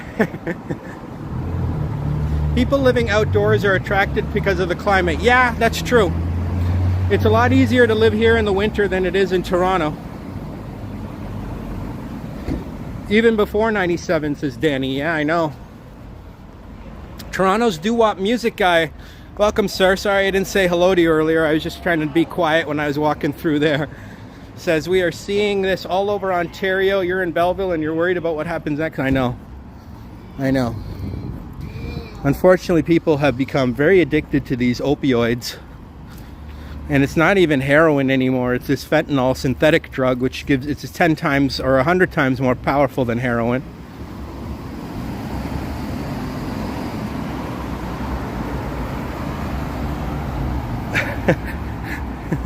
That's right. No, like, it rains a lot here, right? But people can handle the rain, I guess. But the snow and freezing cold is a little bit much. That's probably why you don't see as many homeless people in Toronto. You do. It's not like Toronto has no homeless. They got a lot, but like per capita wise, I think they probably have much less because they're a much bigger city too, you know. Toronto, I think Metro Toronto probably has at least 6 or 7 million by now, right? Or more. Here it's about 3 million in the entire Metro Vancouver area, which is a pretty big area.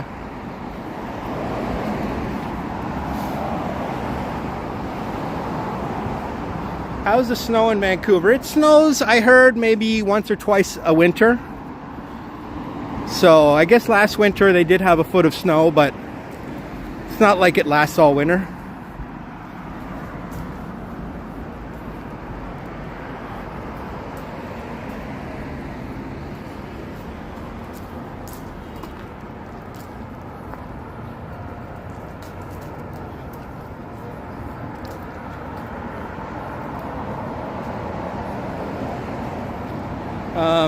Boris says that Chinatown in San Francisco is historic, and but people used to hang out in Portsmouth Square. Yeah, that's true. Portsmouth can be a little bad, but it has cleaned up a little. It's cleaned up now. San Francisco's not that bad. They've had a bad reputation ever since COVID, you know, when things got really out of control. But I feel like because of all the bad publicity, I mean, this is people from all over the world that are, like, you know, beating up on San Francisco. they decided that, you know, it's time for a change, and so they've elected a lot of new people that are willing to fix the problem.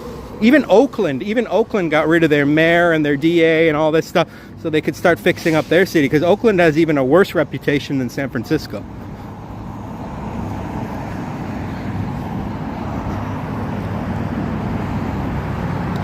Java Junkie, welcome.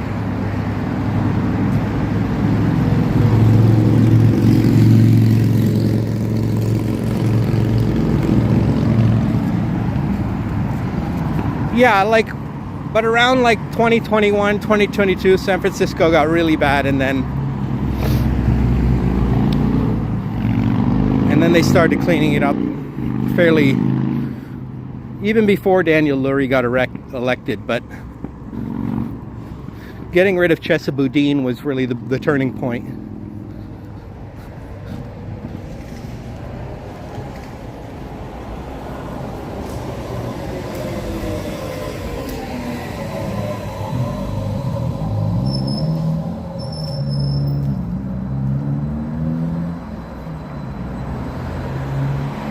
Yeah, that's true. Well, they had a bad rep. Well, in the 60s, people were flocking to San Francisco. That's where the whole hippie movement was centered around. So people from all over America, especially in 1967, just started flocking to, even from Canada too, right? Neil Young and Joni Mitchell made their way down there.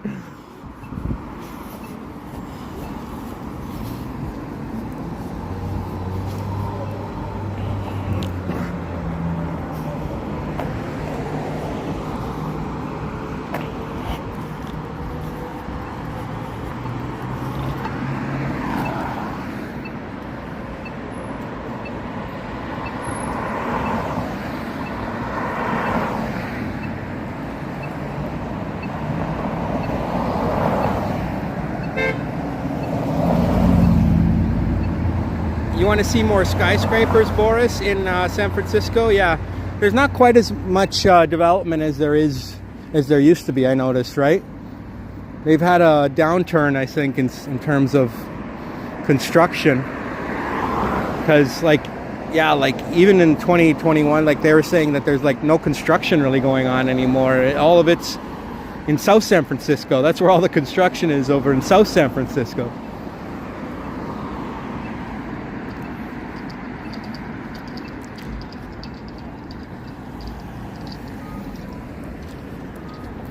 Vancouver has had a construction boom for at least 30 years, if not more. Maybe more, maybe 40, maybe 50 years. Like I said before, Expo 86 was kind of the coming out party of Vancouver, when it kind of was made popular to the whole world. Everyone found out about Vancouver in 1986. In the preparation for that World's Fair, they really, they built the SkyTrain, and they built like a lot of new stuff and really improved the city. I think they've been building stuff ever since. The thing with these western cities, a lot of people used to immigrate like from parts of the east out here, and all over the world too. But I think the amount of people flocking to Vancouver is definitely less now than what it was before.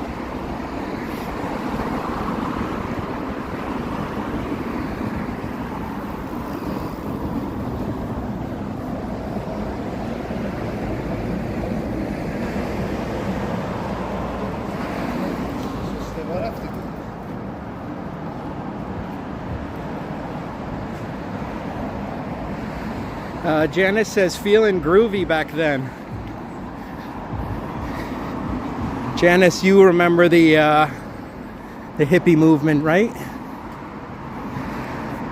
When they were had all the long hair and the bell bottoms, and we're just hanging out and smoking weed and doing acid on the streets of San Francisco. And cities around the world had the hippie movement, not just San Francisco. There's Toronto, Vancouver, Paris had a famous hippie culture on the left bank of Paris. They're known as Bohemians over there, or something like that.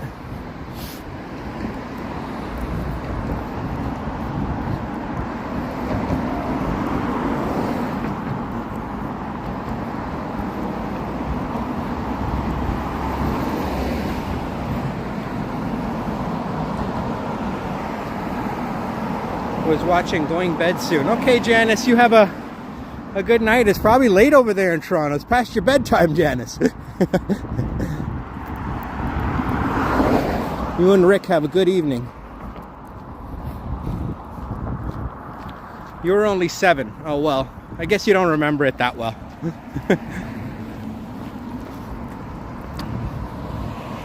But even in the 90s, they talked a lot about the 60s. We all listened to like 60s and 70s music back when we were in the 90s. A lot of classic rock was still being played, a lot of hippie rock, 60s rock. And you'd see a lot of television shows and movies and stuff like that that talked about Woodstock and the Summer of Love and so on and so forth.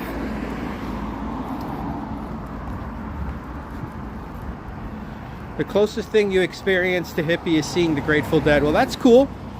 Grateful Dead is perhaps the most iconic of all the hippie bands.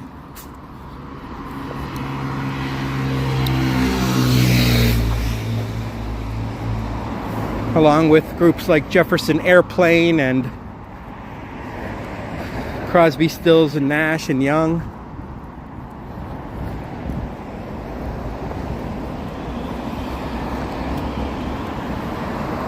Bob Dylan was a big part of the hippie movement, as was Jimi Hendrix.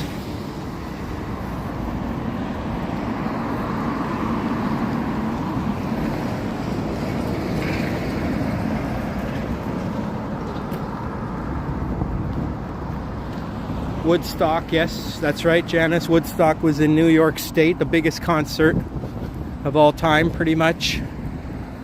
They said that maybe 400,000 people ended up showing up from all over the country. They were just flocking to... They heard that Woodstock was free, and they just hopped in their car and just started driving to New York.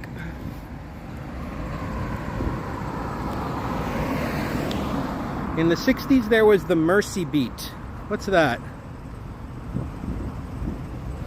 When the truth is found to be lies. Don't expect me to sing like Grace Slick, but that's classic 60s psychedelic rock. Jefferson Airplane.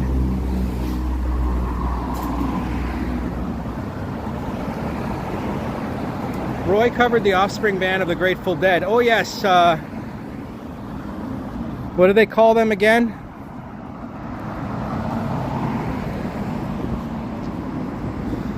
Java Junkie almost drove to Woodstock in 1994. They did have a Woodstock in 1994. They did have another Woodstock in 1994. Some of my friends went to that, actually. I believe Rage Against the Machine was there. It was a different vibe, though. There was a big violent outburst with fires and all that stuff. Didn't end well.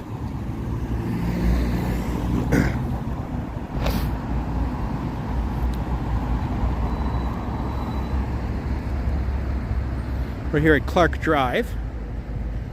Don't you want somebody to love, says Dak Hodge. Welcome, Dak Hodge.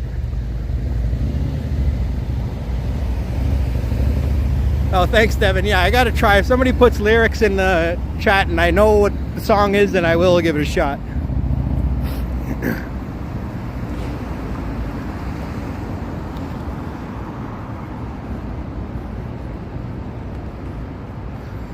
Oldies goodies, lots of mud. That's right. You saw the documentary of Woodstock, Janice, where they had the. That's a great movie. It's like 3 or 4 hours of Woodstock footage. Of course, Jimi Hendrix ended it with the Star Spangled Banner he played on his electric guitar. I mean, how cool is that? How cool was Jimi Hendrix? If you were to say, who's the coolest person that's ever lived in the entire world? I would say Jimi Hendrix is at least top 3, if not number 1. Like, who's cooler than Jimi Hendrix? I don't think you can find anyone cooler than Jimi Hendrix.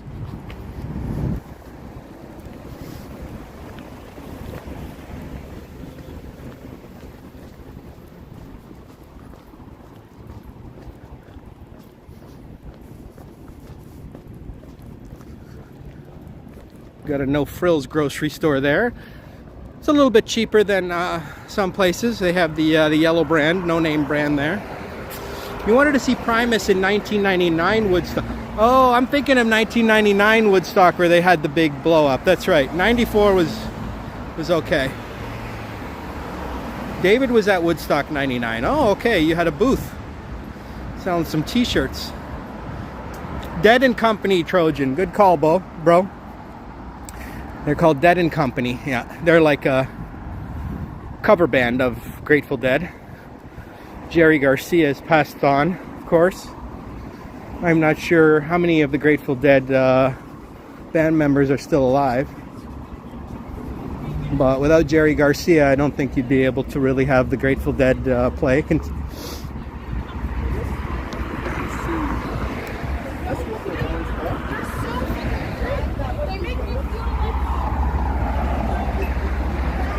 Dak Hodge says, have you guys listened to Les Claypool, Frog Brigade? I have not. Hugh Lowry might be cooler. No, nobody's cooler than Jimi Hendrix. McCartney still plays Foxy Lady does he really? Foxy Lady. That's one of Hendrix's greatest songs. Along with All Along the Watchtower, which he didn't write. That's actually a Bob Dylan song, but you gotta love All Along the Watchtower. And of course, Voodoo Child. Les Claypool. Is that Primus?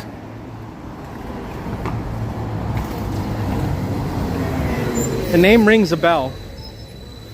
If you're going to ask me about 90s rock, to be honest with you, I'm not a connoisseur, all right?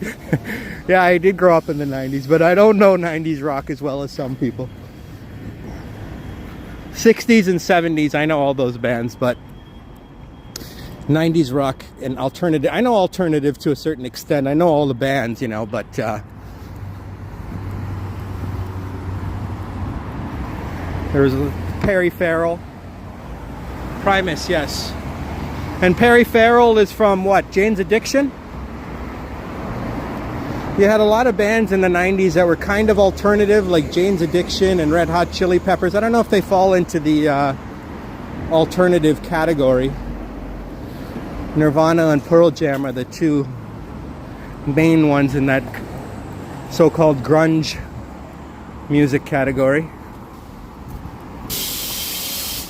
Soundgarden was also there. Soundgarden, this might sound controversial, but I feel like Soundgarden was overrated. Not a huge Soundgarden fan. I like Chris Cornell. He has a good voice. He has a very good singing voice, actually, but I'm not a huge fan of Soundgarden. I know. I like some of their songs, though. Same with Red Hot Chili Peppers. I like a few of their songs, but not like millions of their songs. Some people are really diehard Chili Peppers fans. They're okay. They're good. They're not bad. They're good.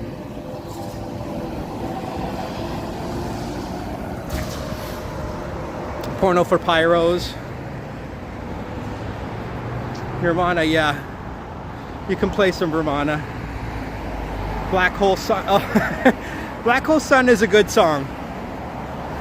R.I.P. Chris Cornell. Chris Cornell died. Kurt Cobain. The lead singer from Blind Melon, what was his name? Stacy Kuhn, I believe, is dead. Poor guy. A lot of them died from drug overdoses. 90s grunge bands were heavily into hard drugs. A lot of their songs were, a lot of the themes that they sung about were related to drug addiction and depression and anxiety. And let's just put the grunge music isn't like the happiest music in the world, all right?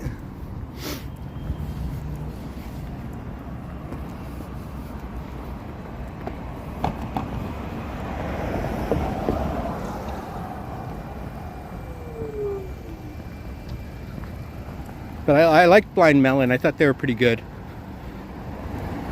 Alice in Chains, again, I mean, they had a couple good songs, but actually, probably I like Stone Temple Pilots better than most of those other bands. I mean, Pearl Jam was always my favorite, more than Nirvana. But like, I think Pearl Jam's really, really, really good. They're my favorite alternative band. I think they're the best by far. One of the greatest bands of American history. But I would say that Stone Temple Pilots was up there too.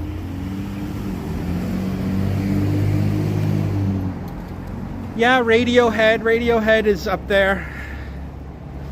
Dak Hod says Led Zeppelin. Well, Led Zeppelin is a classic rock band formed in 1968. So they don't fall into the grunge category, but Led Zeppelin is definitely one of the greatest British rock bands.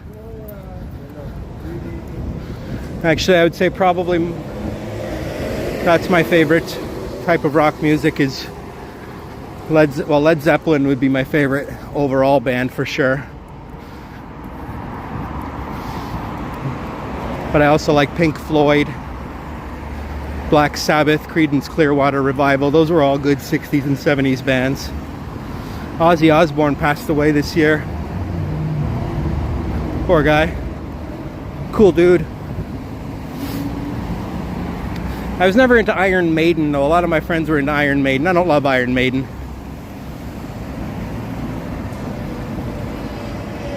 CCR is boss, eh, Devin?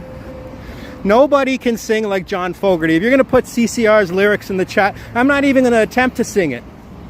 Nobody can sing like John Fogerty, and they shouldn't even try. That guy has the, in my opinion, premier singing voice out of all the rock bands.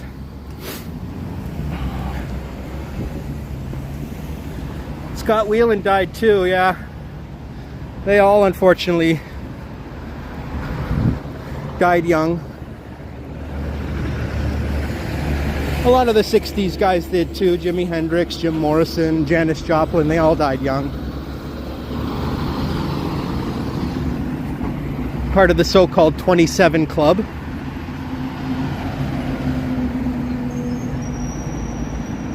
Spinal Tap. I don't think they were a real band, were they?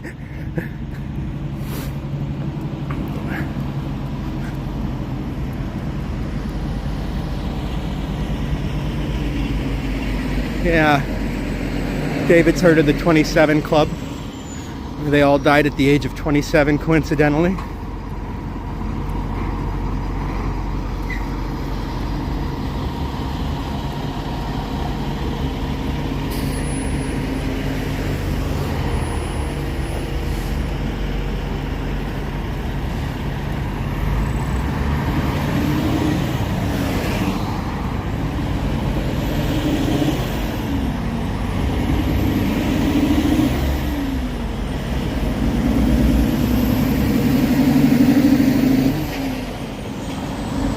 I guess I wasn't, no, I'm not a huge Kiss fan. I don't mind Kiss though.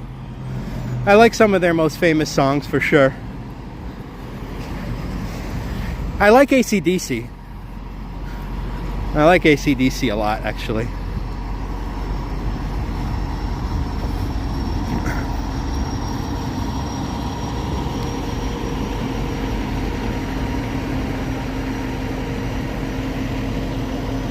Oh, Alice in Chains also died. See, every grunge band that made, the dude's dead except for Eddie Vedder. I'm not laughing, but I was like, what a coincidence. I mean, they were all writing songs about drug addiction anyways.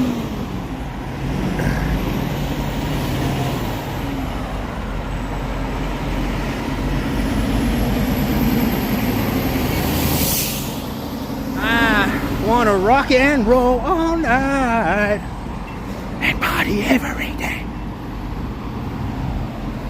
But you gotta work in the morning. Oh, that's too bad, Brad. You can't rock and roll all night.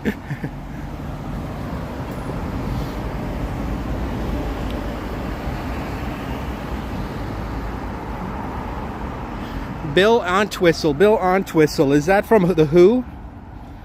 Keith Moon also died young.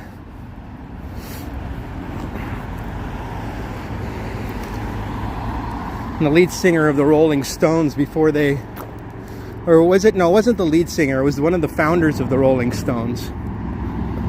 Was it Brian Jones who died young?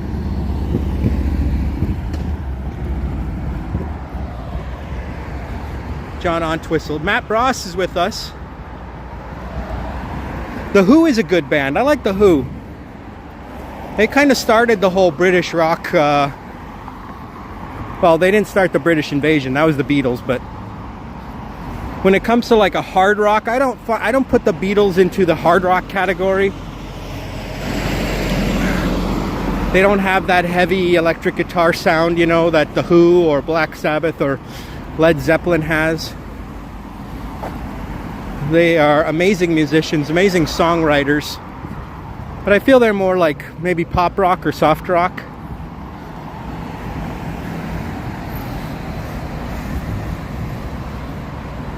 I listened to a song Ozzy sang that John Lennon wrote. What song would that be that Ozzy sang that John Lennon wrote?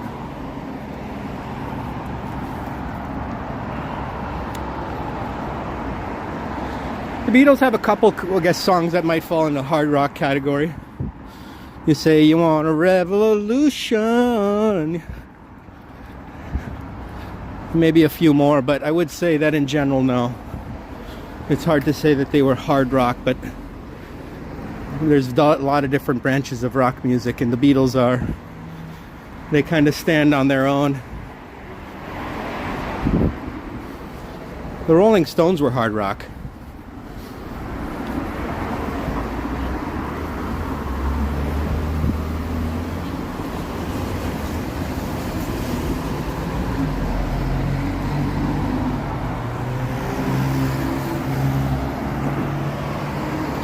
Yeah, Helter Skelter. Beatles versus Stones. I would say the Beatles are probably better than the Stones, like overall, you know, in terms of their musical and songwriting ability. But I really like a lot of Stones songs. I like the Stones attitude. They have that bluesy rock. They got a lot of good songs. The Stones have a lot of good songs. Gimme Shelter. Sympathy for the Devil. You can't always get what you want.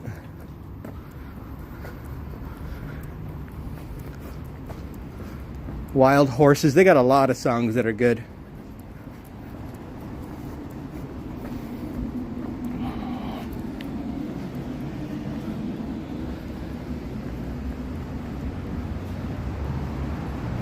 Can't Get No Satisfaction. Yeah. The Stones are the foundation for Aerosmith, the Black Crowes, and countless others. Yeah, I guess you could say that in a way. I mean,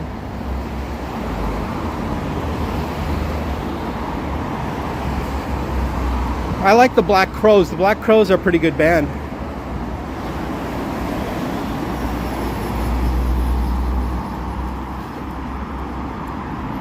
Metallica was good too, but I feel like also they kind of fall a little bit into the overrated category for me. I'm not saying they were bad. They had a lot of good songs, but I feel like they're a little bit overrated, Metallica.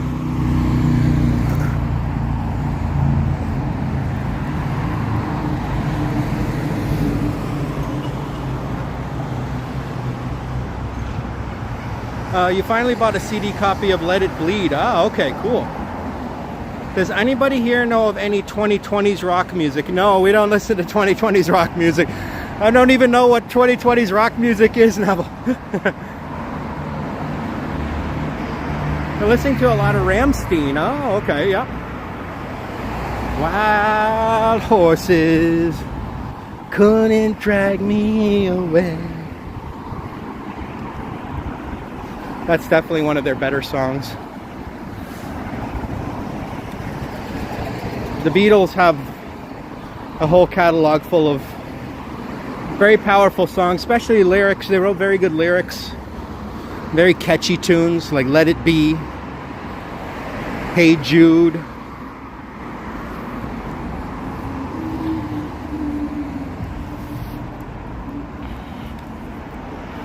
John Lennon also had a lot of good songs just on his own.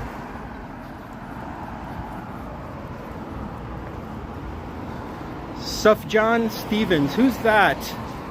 Oh, are you talking about Cat Stevens? Cat Stevens? Did he change his name? Matt Bross can't name any. Midnight Rambler. Okay, there's one. Neville, why don't you let us know what some of the 2020s rock bands are? You seem to be more in touch with newer music than us. Well, than me.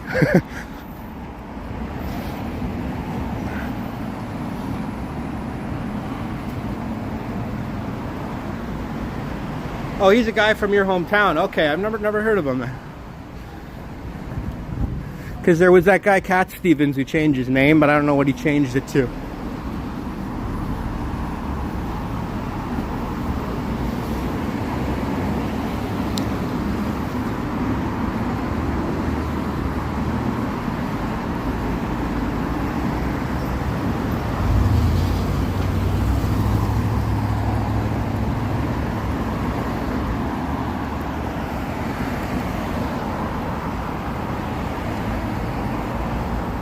Oh, okay, gotcha.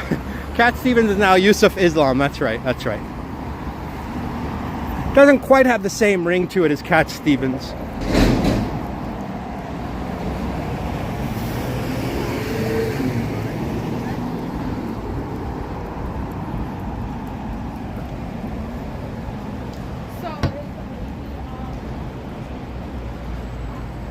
Yes, that's correct, Neville. That's true. He did do that.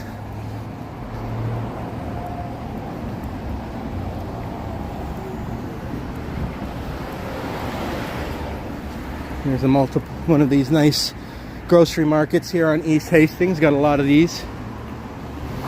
What is basically? So we did a nice walk on East Hastings today. I took you guys through the hairiest part of town. What did you think of that?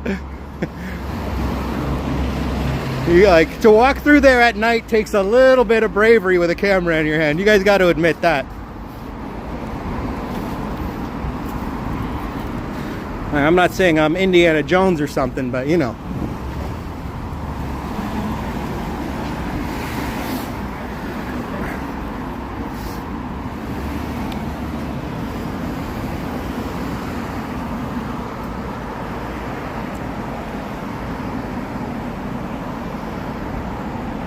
Brad's taking off. Cheers, my friend. Brad, have a good night. You and Marie, hope you enjoy your evening and hope you have a great weekend.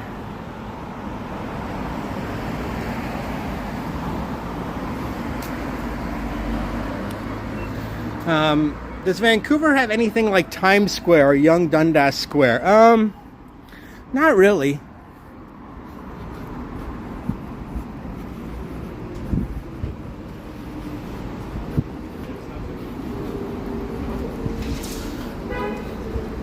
I see Neville is still calling it by the Young Dundas name.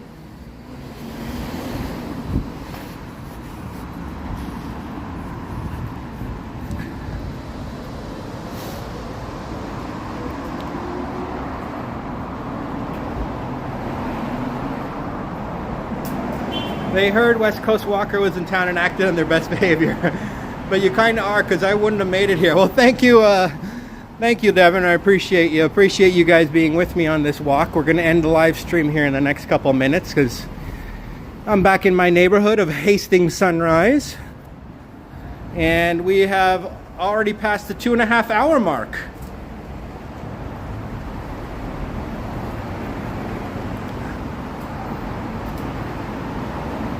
And hello, Amir Duratovic. Amir Duratovic. Greetings from Oslo. Welcome. Welcome. Sorry you showed up a little late, Amir. I'm already 2.5 hours in and I'm running out of gas, my friend. It was a long walk. We started at Burrard Street over by Burrard Station.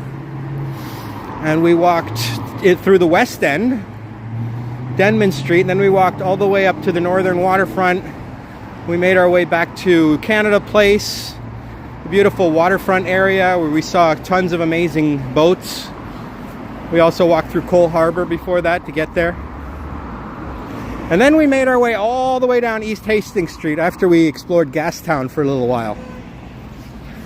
And so this was a fun walk. I got to show you guys some really cool parts of Vancouver at night. One of the first night streams I've done really around downtown Vancouver. I may have done a previous night stream, but I don't think I really was downtown.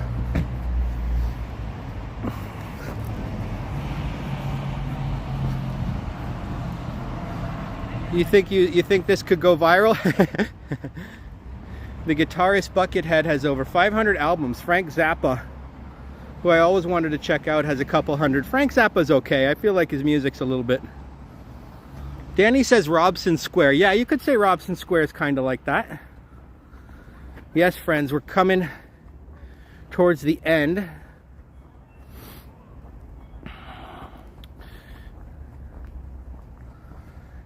Yeah, we had a great stream. Thank you everyone for joining. Please remember to like and subscribe and hit those notifications. And I will have a members only video this month as well.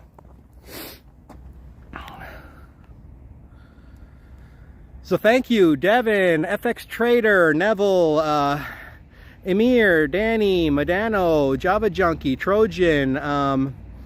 We had Brad in the chat with us, David, Juanita and Jazz, Matt Bross, Dak Hodge, Java Junkie, I believe I've said already. Thank you everyone for joining. Anyone else who I may have missed, Carol and Janice and all our friends in the chat. I hope you had a fun night here. I know I did. We got to explore some cool parts here in the evening. Gertage, still with us. You're still awake, Gertage. What are you watching tonight, Gertage? What kind of cool movie or television show you got on tap there, Gertage? So thanks, everyone. Yes, hit all the fancy buttons. Do all the things. Have a great weekend. It's Thursday, so tomorrow's Friday. Enjoy your Friday. You know, usually Friday at work isn't so tough, so maybe you can relax a little bit. Yvonne says, good morning from Germany. Welcome, Yvonne. Nice to see you. Unfortunately, we're ending our live stream, so you made it just in time. But it's 2.5 hours. You can rewind and watch the whole thing right now, Yvonne. So I appreciate everyone for joining me on this evening walk through beautiful Vancouver. Take care, everyone. Thank you to all the mods. Thank you to those who sent support. Marg D, I believe, sent me a super chat. Thank you so much, Marg. And have an excellent evening, everyone. Enjoy your night. And we'll see you on the next one. All right, bye for now.